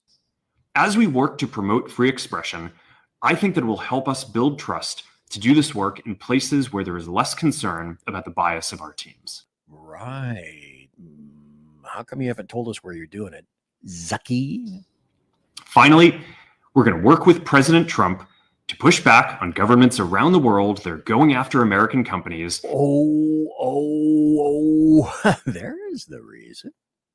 There it is. And pushing to censor more. The US has the strongest constitutional protections for free expression in the world. Thank God. Europe has an ever-increasing number of laws institutionalizing censorship and making it difficult to build anything innovative there. Latin American countries have secret courts that can order companies to quietly take things down. They're called star chambers. We have them here in the US too. China, particularly in the state of New York, I should point out, has censored our apps from even working in the country. The only way that we can push back on this global trend is with the support of the US government. And that's why it's been so difficult over the past 4 years when even the US government has pushed for censorship. By going after us and other American companies, it has emboldened other governments to go even further. But now we have the opportunity to restore free expression, and I am excited to take it. It'll take time to get this right, and these are complex systems. They're never going to be perfect. There's also a lot of illegal stuff that we still need to work very hard to remove. But the bottom line is that after years of having our content moderation work focus primarily on removing content, it is time to focus on reducing mistakes, simplifying our systems, and getting back to our roots about giving people voice. I'm looking forward to this next chapter. Stay good out there, and more to come soon. So, he's going to be on his yacht doing all of those things. He'll be having a wonderful time. That was sucky. Why didn't I put him on stage? There he is. That's what he looks like, in case you happen to forget. But you didn't have to really see him because, do you believe him? How much do you believe him? 76 live views right now. Hey, my favorite guy. Let's talk to James Carville. And he was talking about NPR. Let's see. Is the volume up? Yeah, let's play James and see what he has to say to the former speakerette, the former binder in the Biden admin. In the Marine Corps, there's three ways to lead: by example, and by example. And I think people like you, who have considerable experience in this. Jen Psaki, that's her, in case you weren't aware who she is. Spokesperson for the White House, by doing this, or maybe somebody like me, who people say, well, that guy's kind of been around a long time, maybe we should listen to him, is don't talk in that jargonistic language. Okay, is there anybody besides me? Now, I can't not look at James Carville and think of the neck of a snapping turtle. Or is it just me? If you remember during the 92 campaign when I said the economy's stupid, I was talking to all of the geniuses in the campaign. And I was telling them, who were all more educated and smarter than I was, don't be too smart here, okay? Let's just be authentic and to the point. So I think people like you and I can bring this home by example. And don't use that idiotic NPR jargon when you're talking to voters. Oh, wait, I haven't done this yet. Jimmy with the LSU t-shirt. Nice. That's the first this show. Nice. Let's continue, Jim. We got to de-academic. I mean, we love academics, but we got to make it less academic, less ivory tower. I'm here with you. I'm just like editing. Dumbing it down. We all same. We got to keep working at it. That's James Carville. But hey, here's another happy story. Now, why does this fall under the purvey of happy stories? I got to tell you. And it's something like this. Some Democrats are starting to see and read the writing that was spray painted poorly on the wall. Jimmy kind of gets it. Bill Maher kind of gets it. John Cryer, not so much. I think the whole country, even unless you're like stupid woke, I hope you're not, but it is Hollywood. Somewhat stupid. Yeah, he is. Okay. The whole country was like, I think the biggest issue for the election, one of the biggest ones, was Democrats pointlessly, totally just punted on immigration. And by the way, this the show that Bill Maher does, it's not his HBO show. It's another show where he sits and quaffs alcohol and talks to whomever. So generally on this show, which is kind of interesting, he's already a little bit toasty, and he becomes more so as the show progresses, kind of unique. But anybody who wanted to walk in for 3.5 years did. And well, I think they would probably disagree that people walking in probably felt like it was a little harder. No, actually, there's a great 60 Minutes piece on it where the border, you don't get 8 million people here by making it difficult. You see. Oh, damn. He actually said like something commonsensical. They're walking through and that water guys are just watching them do it. They're just watching them walk past. You never saw that? I did not see that. See, that doesn't get in the liberal media. That's the problem, is the bubbles we live in. I think I had it right. Like, that kind of stuff is what lost the election for the Democrats. It's in all. If looks could kill, Johnny. Be part of it? I don't know. Here's Johnny. Oh, I think a lot. They have polling on it. I think it's inflation. I think Americans hate inflation. That certainly was They hate part of it. inflation, they hate riots, and they hate black women. They and they hate trans people. Okay. Racist table for one, please. John. God, John, we're not Dude, gonna. they just spent hundreds of millions They of dollars don't hate demonizing black trans people. And that's disgusting. Yeah, That we is- shouldn't talk politics. See, let me stop here for just a second and pull this off, because I feel a platform getting shoved underneath me right now. I play this because it's a happy story, and things are starting to change. I believe so, but not so much. The Democrats, to me, are not learning the lesson of elections have consequences. Barack Hussein Obama said that, and he's right. They absolutely do, on both sides of the aisle. And whatever door you open, you must expect that everyone on your side of the aisle and on the other side of the aisle, those persons are going to walk through as well. I am sorely not convinced, unconvinced that the Democrats, by and large, they get it. They don't get it. They're chewing gravel and breaking teeth right now. Okay, we shouldn't. We shouldn't. Great. We don't have to. You're asking too much often to rewrite, like, the idea that when someone is born, there is a default setting for humans, male and female. Not everyone is. Now, a real conservative would say, no, everyone is. Okay, let me stop here just for a second. I see two interesting points in chat. Yid with Lid is in the Rumble chat, so welcome, Yid with Lid. Good to see you here. Yid said, is it true that Jimmy Carter is your all-time favorite president? And the answer is no. And one GPG1 says, loving your commentary. That's a brand new person in the Rumble chat. So one GPG1, so good to see you here. Welcome. Please come back any and every time that I have a show. Great. And also, Unleashed Jeremy Hansen, since, by the way, I'll get to this in just a moment. Jeremy Hansen said in chat, in the YouTube chat, I wonder if those people understand how politics plays a part in California wildfires. Here's what I believe we're going to find. And the California wildfires that he's talking about are these. There are now a series of wildfires in California. There's one in Eaton. 30,000 people are being evacuated. Santa Monica is being evacuated. These brush fires are erupting from the Santa Ana winds, and the Santa Ana winds come every year to Southern California. This is nothing new. I should do a show with a gentleman by the name of Chuck DeVore, who used to be in California, always spelled it with a K, and now lives in and works in Texas. And Jeremy Hansen says, it seems so simple to fix.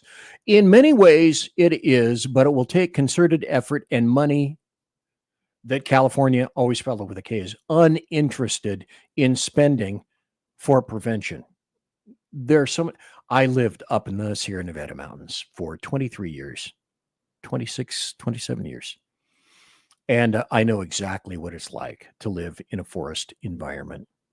And anyway, the Eaton fire, 400 acres and growing. Santa Monica is being threatened.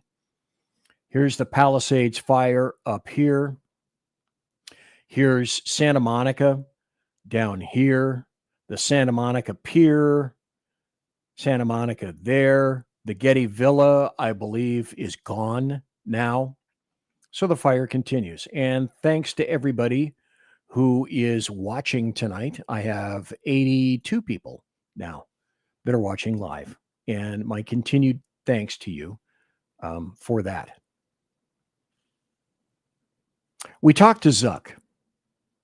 And we're continuing to talk with, or having Bill Maher talk to us with the lovely individual John Cryer. I would never say that. But I think there are chromosomal spectrums. There's a default. There's a default setting, hermaphroditism. but then there's a whole other section, and that's great, and we should protect. Come on, 79 sexes, John Cryer, 79 sexes, go. Those people, but don't pretend there isn't also a default setting. And you can't rewrite the world so that every baby is just a jump ball. Oh, it could be anything. No, if it's got a dick, it's probably a boy. And if it's Probably. not, we'll deal with that. We'll deal with that in a compassionate way. Well, yeah. But Okay, go back. It's probably a boy. And if it's Probably. not, we'll deal with that. We'll deal with that in a compassionate way. Well, yeah. But we'll also He disagreed with that. What?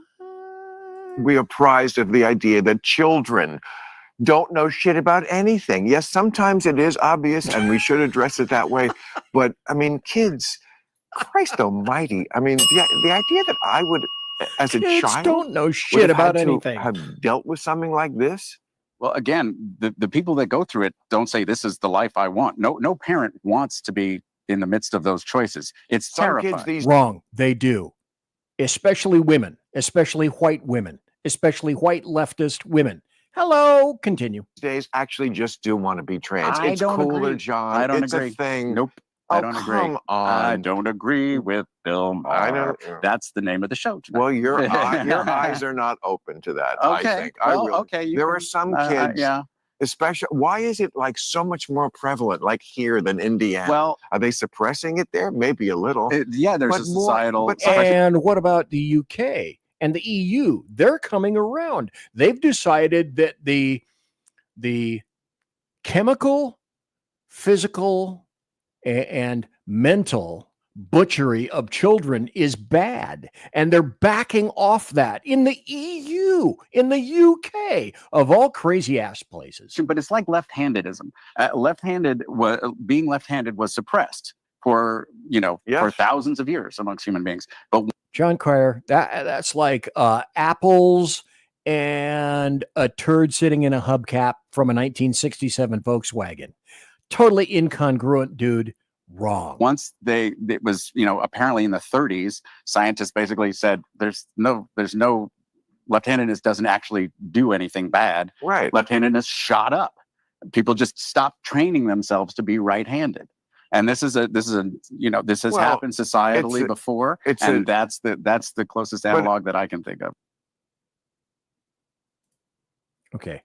Again, that is why I don't believe that leftists get it.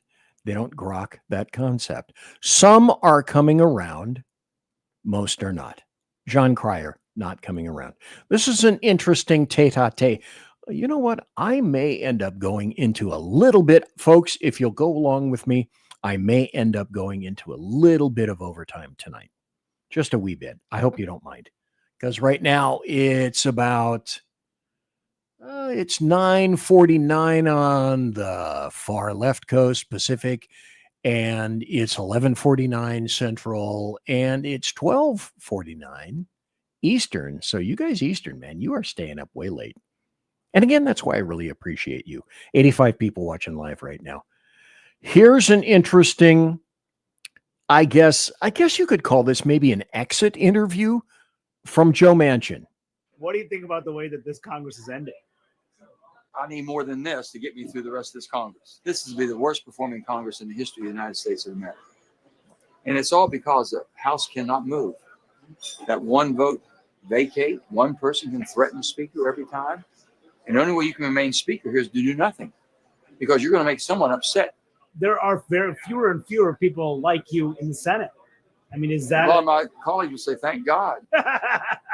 Yes, they would, including some in your former party. Oh, many of my former party. Do you still consider yourself a Democrat? I am not a Democrat in the form of what the Democratic Party has turned itself into, the national brand. Absolutely not. And they know that. They're all good people on both sides. But what do you think is the reason for... Oh, God, did he just say there are good people on both sides? Trump got skewered for that, dude. You said you're not a Democrat. What caused Joe Manchin to divorce himself from the Here's what Democratic I Party? told them. I said, you ought to figure out how you lost somebody like me. I was born as a Democrat because of my grandfather's love of FDR. I was a very strong Democrat because of my family's love of John Fitzgerald Kennedy. I came through the whole iteration. And then I was a Democrat in West Virginia, and it was always been a 75-80% plurality of Democrats, registered Democrats. But there was a split. I was never in the liberal side of it. I was never in the establishment side. So I always had to fight my way through. What is the is it a shift on The social brand, issues? yeah, the brand got so bad. The D brand has been so maligned from the standpoint of it's toxic. And the D brand is basically this. You know, I've told him, I said, first of all, as an American and as someone in Senate, and I'm going to take the Constitution, oath of the Constitution that I take very, very, very, very seriously. I'm going to help every human being pursue the happiness in their life. Pursuit of happiness. I don't care who they are. I don't care what color. I don't care any of the things, who they love and know. Do it, then that's you. And I'm going to make sure you have that opportunity and right to live your life. Just don't make your life, if it might be on the extremes or in the minority, a few, make me believe that's the norm. Or make me and my family believe, or my children believe, or this or that. No, I will protect you. Just don't try to mainstream it. And the Democratic Party, the Washington Democrats, have tried to mainstream the extreme. How would you describe what the Democratic? Okay, I got to stop right there because I'm running out of time. Essentially, Joe Manchin later on in this is a 10-minute cut. And I got other things that I have to get to. Basically, he said that, as it indicates right there, the Democrat brand now is toxic. And I don't disagree with that at all. Here's another reason. Now, sometimes I've said this for quite some time. Frequently, Democrats and leftists are just fucking nuts. And I tried to explain it in some fashion, and I don't believe that I can adequately. This is another situation in which they're just fucking nuts. New Jersey, the state of New Jersey, ends basic reading and writing skills tests requirement for teachers.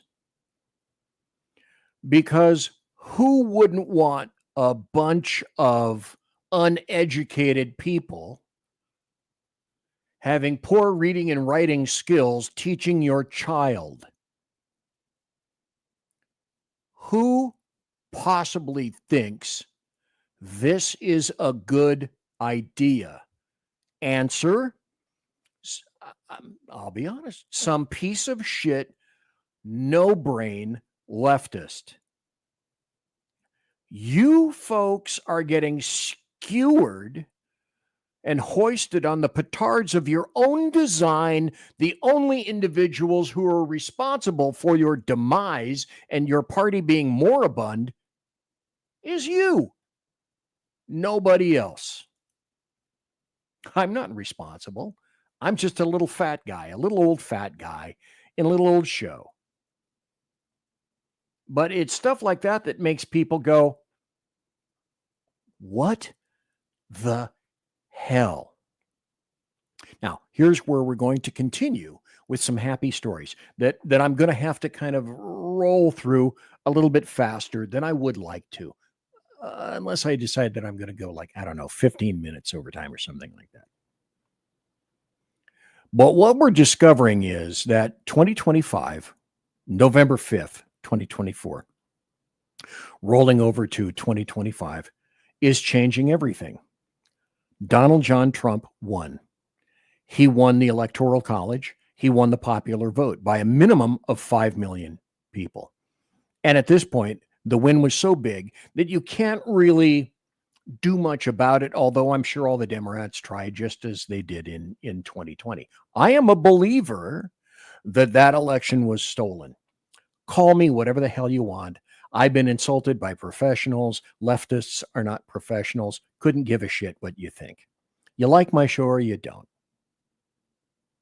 But hey, life is full. If you don't like me, go to Blue Sky. And then threaten violence of everybody else, and then go be a racist with the rest of the other racists. So in 2025, Donald John Trump, OMB, won.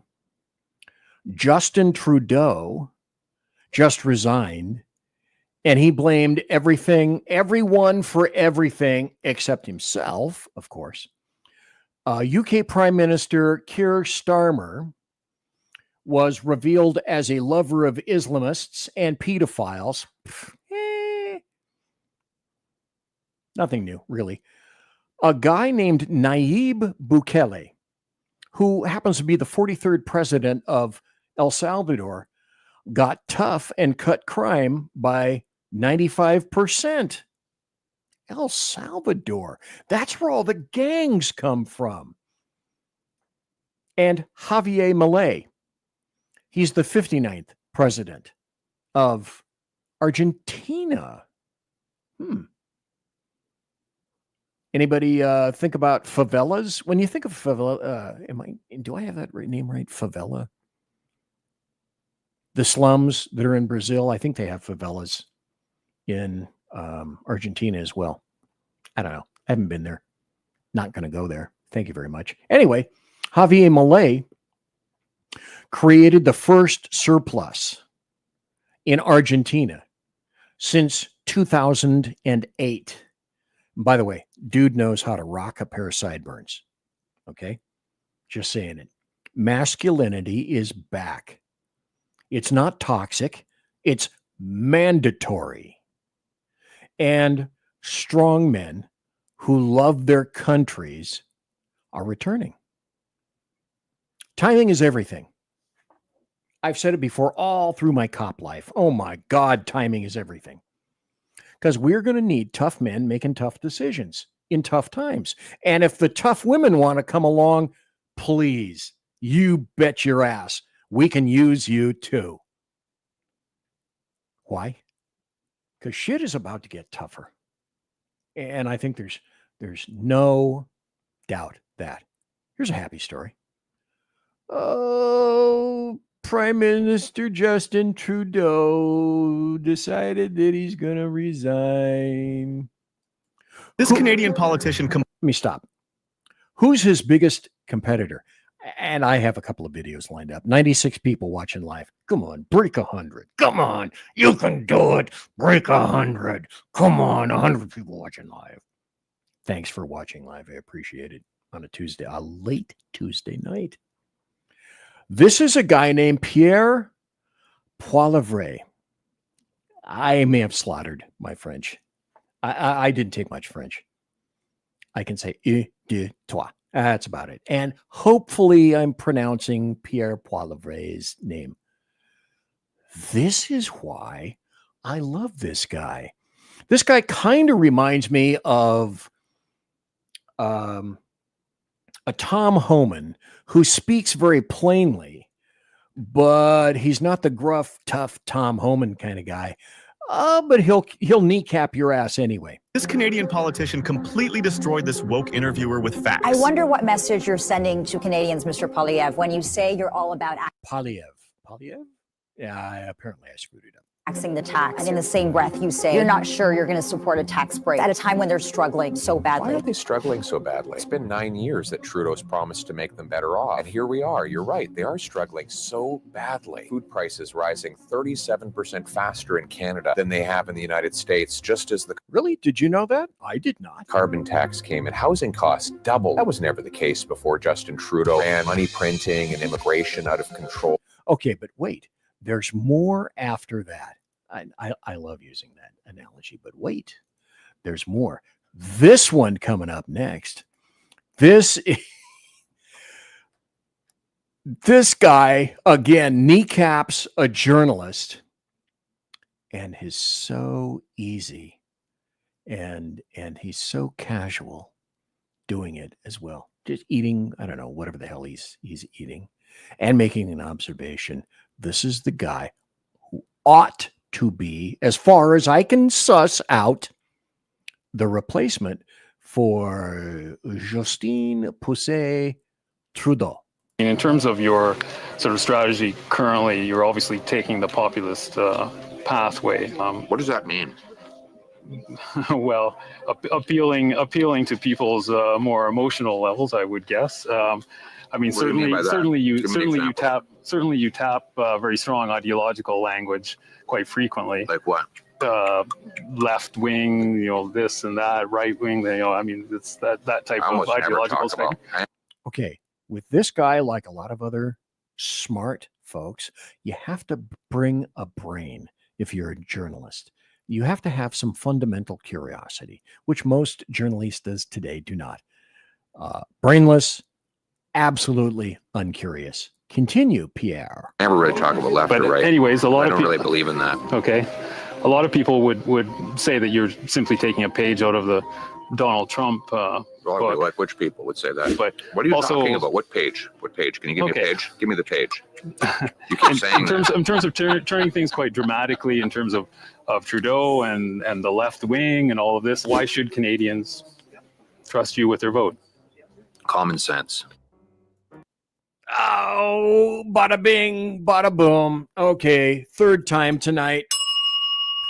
I love it. Again, but wait, there's more. I can pull this up here. Yeah, here we go. Again, this is a reporter talking to Pierre Poilievre, me screwing it up again, on Israel and his response.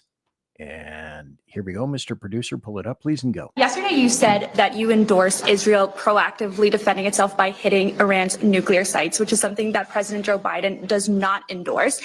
Do you not feel like this could lead to a likelihood of an all-out conventional war between Iran and Israel? And do you not agree with Joe Biden and his assessment? I think the idea of allowing a genocidal, theocratic, unstable dictatorship that is desperate to avoid being overthrown by its own people to develop nuclear weapons is about the most dangerous and irresponsible thing that the world could ever allow. And if Israel were to stop that genocidal, theocratic, unstable government from acquiring nuclear weapons, it would be a gift by the Jewish state to humanity. Sometimes if you're a journalist, you have to be aware of whom you're dealing with. And that's an instance where you'd best know something about that guy. Here's another video, because I found way more than I could play tonight. And okay. This is where you are tonight. I'm busy, and I haven't been a very good monitor of what's going on. You're listening to the SHR Media Network. You can go to shrmedia.com. These are all my various social media websites. This, by the way, is who I am. I am your conservative Sherpa. I am guiding you through the maelstrom of Democrat, leftist, and globalist lies, and chaos, and deceit, and betrayal. And this was done by Scotty Roberts. This is one of my favorite logos. I really appreciate this. And I really appreciate you guys for being here tonight. 110 people watching live. Thank you ever so kindly. So let's continue. This, another journalist decides that, hey, I can take on Pierre. The crime has already happened, or the alleged crime has already happened. So how can you attribute bail to this increase in crime and should there not be more supportive measures to prevent the crime in the first place? Well, You're talking about someone being on bail. They've already allegedly committed the crime. So they're committing crimes on bail.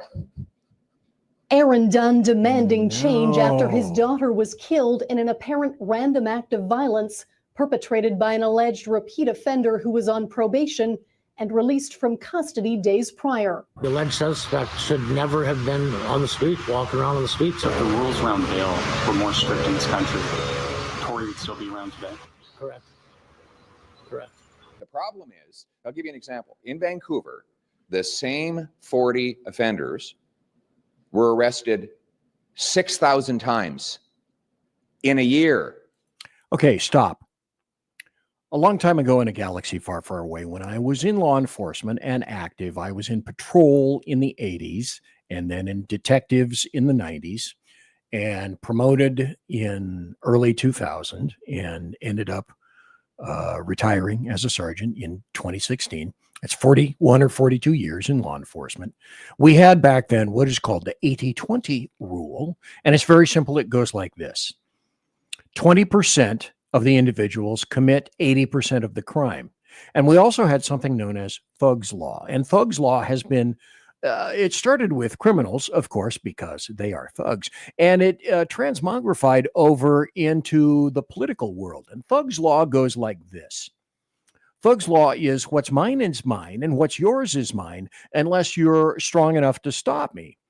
Now, any cop and any criminal can certainly understand that and the 80-20 law. Well, that translates, I speak leftist, so I will translate this for you. That means that leftists will do anything and everything that they can until they're stopped. Now, whether it's lawful or not is absolutely immaterial, because unless there's someone to stand up against them, either physically or legislatively or in a court, they will steamroller your ass, and they correspond to Thug's Law. Let's continue. That's 150 arrests per offender per year. Why? Because they're arrested in the morning, then they're released on bail by noon. They reoffend, they're back in jail by 2 in the afternoon, and then they're released by the evening so that they can commit their final crime before they go to bed. The failure of the system to not support people who have committed crimes, gone to jail, served their sentence, you know, and then they're committing another crime. So is this not a failure of things like social services and support for people who have committed crimes?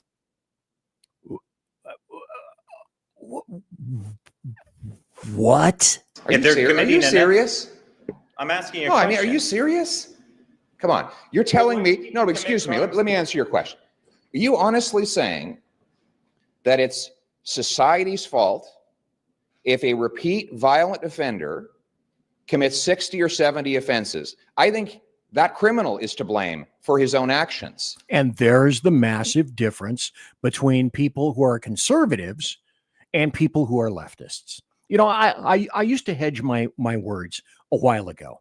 I used to kind of bandy weasel words around, like, I'm not even sure I know the word. I just call them leftists, because there are no real middle of the road Democrats anymore. The word I'm thinking of is liberals. A classic liberal, I should play this the next show. A classic liberal is very much like a conservative if you truly know your terms. Most leftists don't. And also, I broke 100. 121 people are watching me live now. Thank you. On a Tuesday night, Eastern, where it's 1:09 in the morning, and people on the East Coast are still watching. Thank you for that. He is personally responsible. We're not talking about some kid who made one mistake when he was 19. We're talking about people who do 60, 70 violent offenses. And then because they're criminals. But why are they criminals? Because they do crime. And why do they do crime? Because we let them out early on bail. So because they I think we've solved the riddle here. And now you see why I like this guy. Because they got let out early on bail. That's right. They then commit the crime. That's right. So that's what all the experts agree is the cause of the crime. So had they stayed in jail the whole time on bail in jail, not on bail as you say, they would then not commit crimes. Because they'd be in jail, so they couldn't commit crimes. And when they get out at the end of their sentence, they're crime free? Well, we can't guarantee that, but what we can guarantee is the period when they're behind bars, they will not be able to do crime. Okay, stop. Let me state the obvious. I think I've said this before, but this is a great illustration. When I was in the robbery detail in the 90s, I had a robbery series of a robber, who was going up and down this street called Marconi, and he was hitting businesses. And a very brilliant, bright attorney tried to keep me on the stand and hammered me because he didn't have anything to really hammer me with in terms of facts. But when you're an attorney, always be careful and know the answer to the question, because sometimes BZ thinks faster than you do. This is a jury trial, by the way. This wasn't a prelim or anything like that. There's a jury sitting on the box over there, and I got them all to laugh. That was always my goal. And I got them all to laugh because this attorney said, and by the way, Detective BZ, how is it that you know for sure that this crime series was committed by my client right here? And I said, well, that was relatively easy for me to suss out because when I arrested him, the crime series stopped. Always know the answer to the question, or what you think the answer to the question is going to be, before you are silly. So this is good. We can see Justin Trudeau is getting his butt kicked. Pierre may come in. Austrian far right. Now, this is again interesting how journalistas typify somebody who isn't a naked leftist. Austrian far right leader Kickel calls for honest politics in talks. So things are changing in Australia. Also, El Salvador, as I indicated, about 45 minutes or so. This president, El Salvadoran, has closed 2024 with a record low number of homicides. This guy is the president named Nayib Bukele. Said the number announced Wednesday by the small Central American country's Attorney General office made it the safest nation in the Western Hemisphere. In March 2022, El Salvador's notoriously powerful street gangs killed 62 people in a matter of hours. And so things are changing, and for the better, and for the people, things will get a little bit safer. Then there's this guy named Javier Milei, who happens to be in Argentina. And because he's kind of a right-leaning kind of guy, they have the first budgetary surplus in Argentina in 16 years. That's a happy story. France is getting bogged down. Excuse me, hairball. Sorry, hairball. I can't pronounce Macron. Anyway, I can't pronounce his name very well. Then there's a Romanian presidential candidate named Călin Georgescu. And this is a cut from Newsmax. Take it away. Yeah, I want to go back to January 20th, 2016. Donald Trump had just shocked the world, beating Hillary Clinton, and he was sworn into office for the first time, and Democrats were shocked.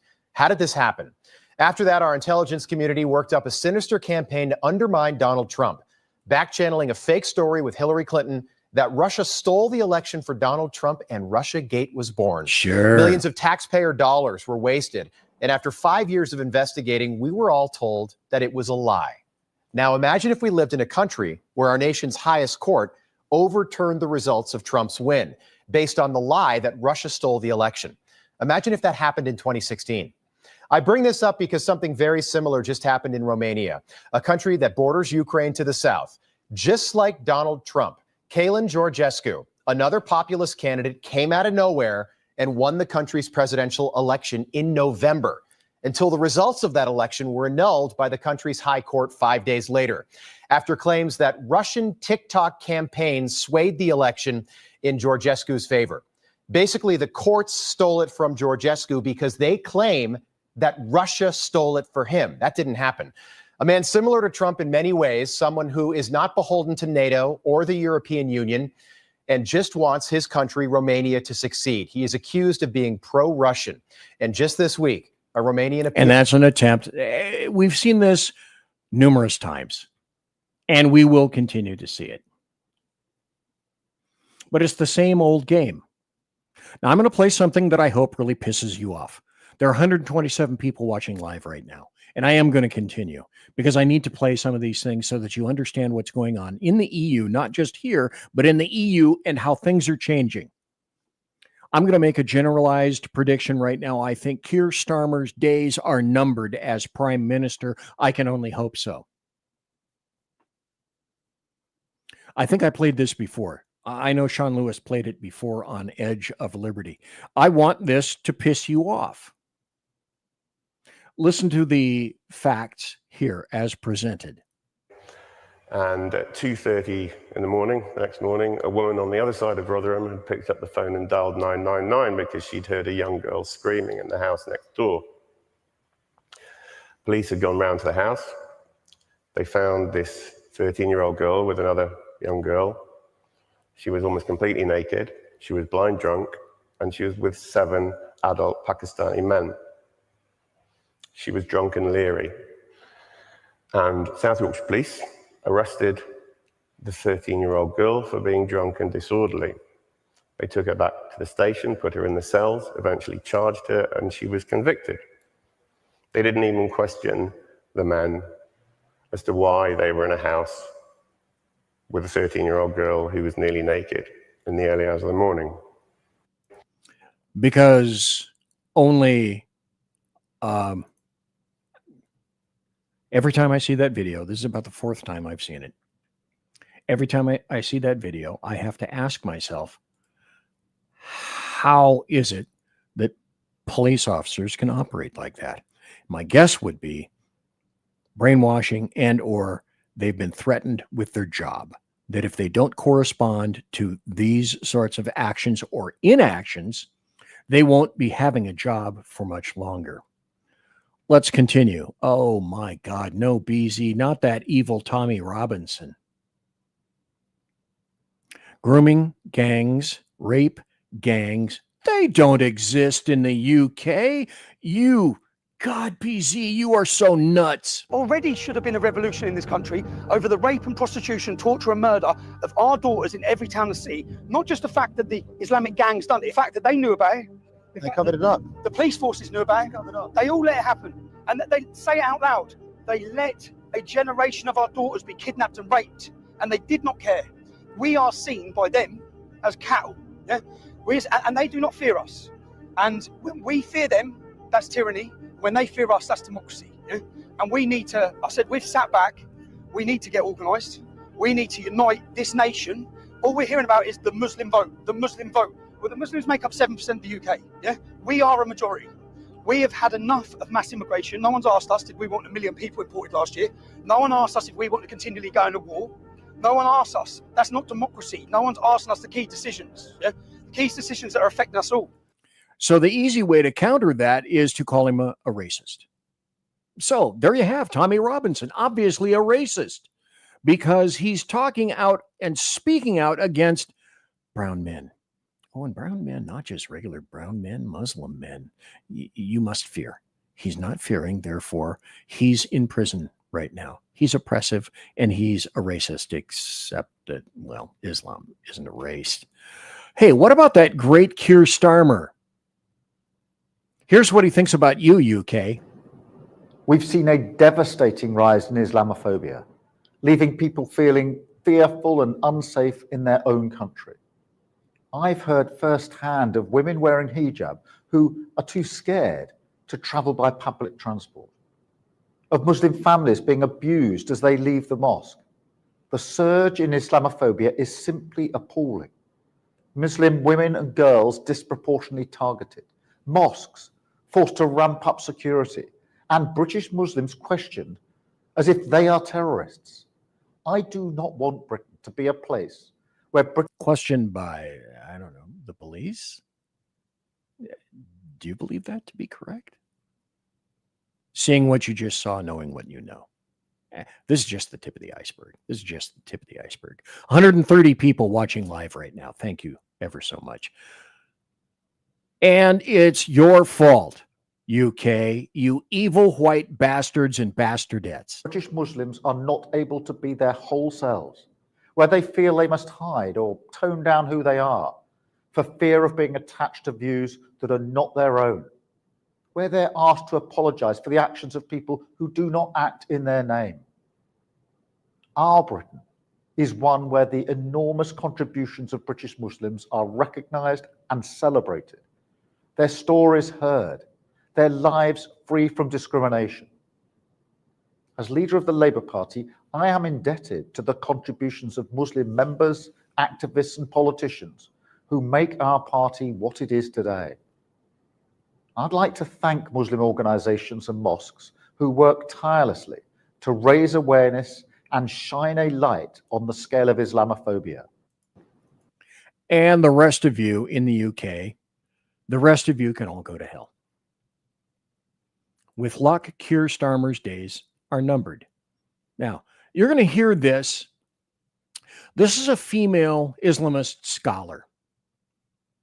And this is from Memory TV. And she's going to be speaking, I think, I'm not sure of the language, but it's not one with which I am facile, but you can see that it's captioned down below. So she says, Allah allows Muslim men to rape non-Muslim women to humiliate them. If we fight infidels, we can take their women as sex slaves and rape them. This wouldn't have anything to do with grooming gangs in the UK, would it? As for that matter, any number of EU nations, to include Germany. Hit it. لكن لما الإسلام جه بقى نظمه. Read the captions. نظمه بإيه؟ إن لا يكون إلا عن طريق الحرب المشروعة بين المسلمين وبين أعدائهم. يعني لو إحنا حاربنا إسرائيل وإسرائيل دي مغتصبة للأرض بل ومعتدية على البشر وعلى العقيدة، وطبعا احنا بنتكلم عن المستحيل، يعني مستحيل ان احنا هيجي اليوم اللي نحارب فيه اسرائيل، ولو ان سورة الإسراء مبشرة بكده يعني، وليس مستحيلا على الله سبحانه وتعالى. فأصل الحرب من النساء هم ملك اليمين، بمعنى ان عشان أذلهم بيصبحوا ملكا للقائد او للجيش او للمسلم. There's a word for that, chattel. يستمتع بيهم كما يستمتع بزوجاته. بعض بقى المتنطعين والمتشددين واللي بيسيئوا للإسلام يقول لك انا اجيب واحده من شرق اسيا تكون ملك يمين وبموافقه زوجتي اخصص لها غرفه واستمتع بيها كملك يمين. هذا هراء وهذا ادعاء يعني لا يقول به الاسلام اطلاقا، لان الاسلام بيقول اما على الزوجه واما ملك اليمين. فاحنا هنا ملك اليمين المشروع هو نتيجه اسرى الحرب ضد. لكن لما Slaves. No problem. Come on, BZ. There aren't slaves anymore. How outdated are you? Absolutely ridiculous. Let's go to Keir Starmer again. Let me put this back up on the stage. I'm afraid Keir Starmer took his positions for votes. Let's listen. And when politicians, and I mean politicians, who sat in government for many years, are casual about honesty, decency, truth, and the rule of law, calling for inquiries because they want to jump on a bandwagon of the far right, then that affects politics, because a robust debate can only be based on the true facts. And when politicians... Whose facts? Well, that's a really good question. Only his facts. All the other facts aren't, well, they're not facts, really. Let's put this up. The show is about to end. Elon Musk, say what you will about him. 145 people watching live. Thank you again for being here tonight. For anybody doubting the severity and depravity of the mass gang rapes of little girls in Britain, go to the source material and read the court transcripts I did. Here's a court transcript. You Mohammed Karar prepared her for gang anal rape by using a pump to expand her anal passage. You subjected her to a gang rape by 5 or 6 men, count 30. At one point, she had 4 such men inside her. A red ball was placed in her mouth to keep her quiet. That's called a gag ball, by the way. Not only were you both involved in the commercial and sexual exploitation of GH, you also used her for your own self-gratification. You both raped her when she was under 13, when she was very young. Although it is not clear whether she was under 13, you both raped her at the same time, oral and vaginal and anal. It happened on more than one occasion. There's another down below. I'm running out of time. Are you starting to grok the concepts that things are changing and things need to change? And it's because of things like this that people are getting disgusted with. People who are in their own countries, who don't want to be subsumed by people who are not interested in assimilating in the culture and bring in mores and ways that are incongruent with Western civilization. No matter what color you are, no matter what religion you are, you came to another country, what, just to fuck it over? Because you could? Here's another story. This is from the Daily Mail. Not just dishonest, but deeply hypocritical, Guy Adams investigates how after Sir Keir Starmer went to 21 meetings of the Sentencing Council, it decided not all child sex offenders should go to prison. Yeah, I read that right. So Keir Starmer, now their prime minister, went to the Sentencing Council. They discussed a bunch of issues, from media coverage of a recent consultation on drug sentencing, in which members had been attacked for their alleged liberal bias, to proper tariffs for burglary, assault, and antisocial behavior. But it was the 7th item on the agenda that, for Starmer at least, would eventually prove the most controversial. Sir Keir and his fellow members were presented with initial findings of a review into current sentencing practices for sexual offenses.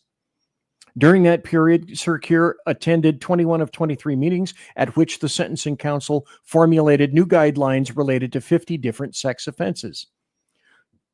The crimes that were looked at during this review ranged from rape and sexual assault to prostitution, grooming, sex trafficking, voyeurism, exposure, and child pornography.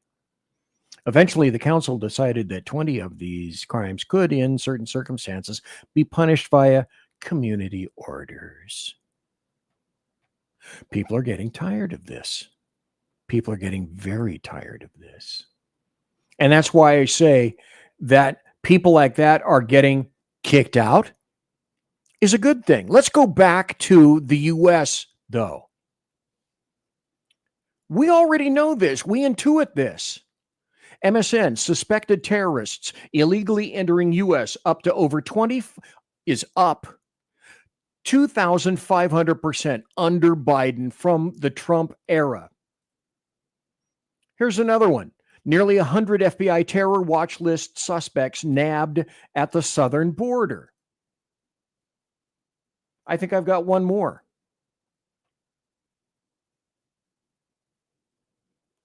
I talked about this on Sean's show. I have 149 people live in the show right now. Get me to 150. One more person. You can do it. One more person. Get me to 150. America in danger. Hamas and Hezbollah sleeper cells are here. Yeah. Along with what I believe are Chinese sleeper cells.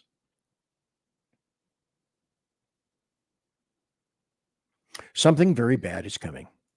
You cannot convince me otherwise. Which is why I say, even though we have Donald John Trump installed, will be installed January 20th, you can be guaranteed that he will be posed at every turn, at every angle. Yeah, I can laugh about that. January 6th was a bad day for her. Yeah, I can kind of chuckle about that. That was a bad day for her too, and kind of a good day for Johnson. And yeah, Trump is still going to be hanging around for a while. And I can laugh about that. Well, I can. But remember, January 20th, they've already said the fight is coming. January 20th, the fight in D.C. is coming. I let you see all of that. It's coming. So, though we may, all is not lost. If there's one thing that I want to emphasize, never is all lost. It just isn't. By the way, I broke 150, 151. Thank you, folks.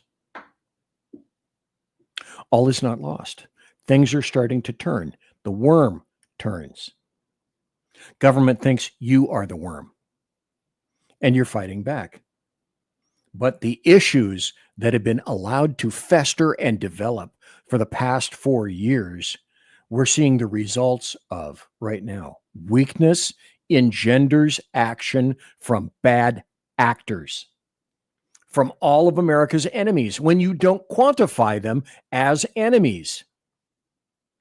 We're going to have problems with Mexico. We're going to have problems with the Middle East. We're going to have problems with China, with Russia, with North Korea, all of our enemies. Those things are not going to change.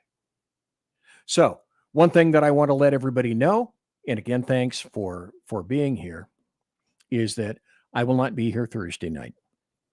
I will be squiring Mrs. BZ for her 39th birthday, and we're going to go out and do some celebrations. We're actually going to let the dogs drink champagne. They've asked us and asked us and asked us, when do we get to have the champagne? We saw you at New Year's. We want to celebrate with Mrs. BZ too. So this is it for this week. I'll be back next Tuesday. I'll be negotiating with another person with regard to the J6 prisoners and what may, we hope, happen on January 20th. So,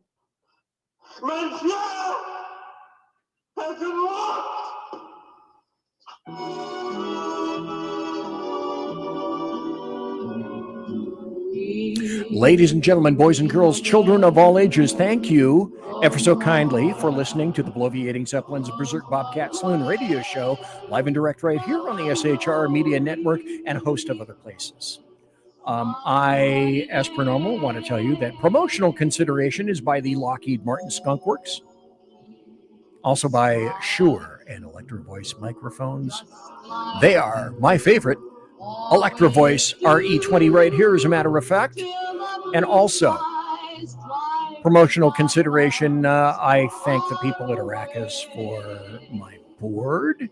They're not paying me for it, and I'm not paying them. I just like it, so I mention it. And then you got to remember that I make half this shit up anyway. And also, Pratt & Whitney engines. Great promotional consideration from them. They've given me at least 2 or 3 jet engines a year, a J58, former SR-71 engine. Pratt & Whitney dependable engines creating thrust you can trust. And if you think they gave me jet engines, then I have a KC-135 Kettle One refueling team just for you that I will be consorting in less than about maybe 10 minutes. Everybody, everywhere. Thank you for listening tonight. God bless. Take care. Be safe. You. Good night, Mama. Good night, Ben. Good night, everyone. Good night, Mama. Good night, Daddy. Good night, children.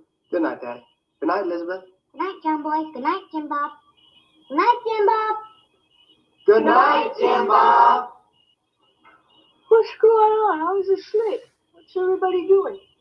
Good night, Jim Bob.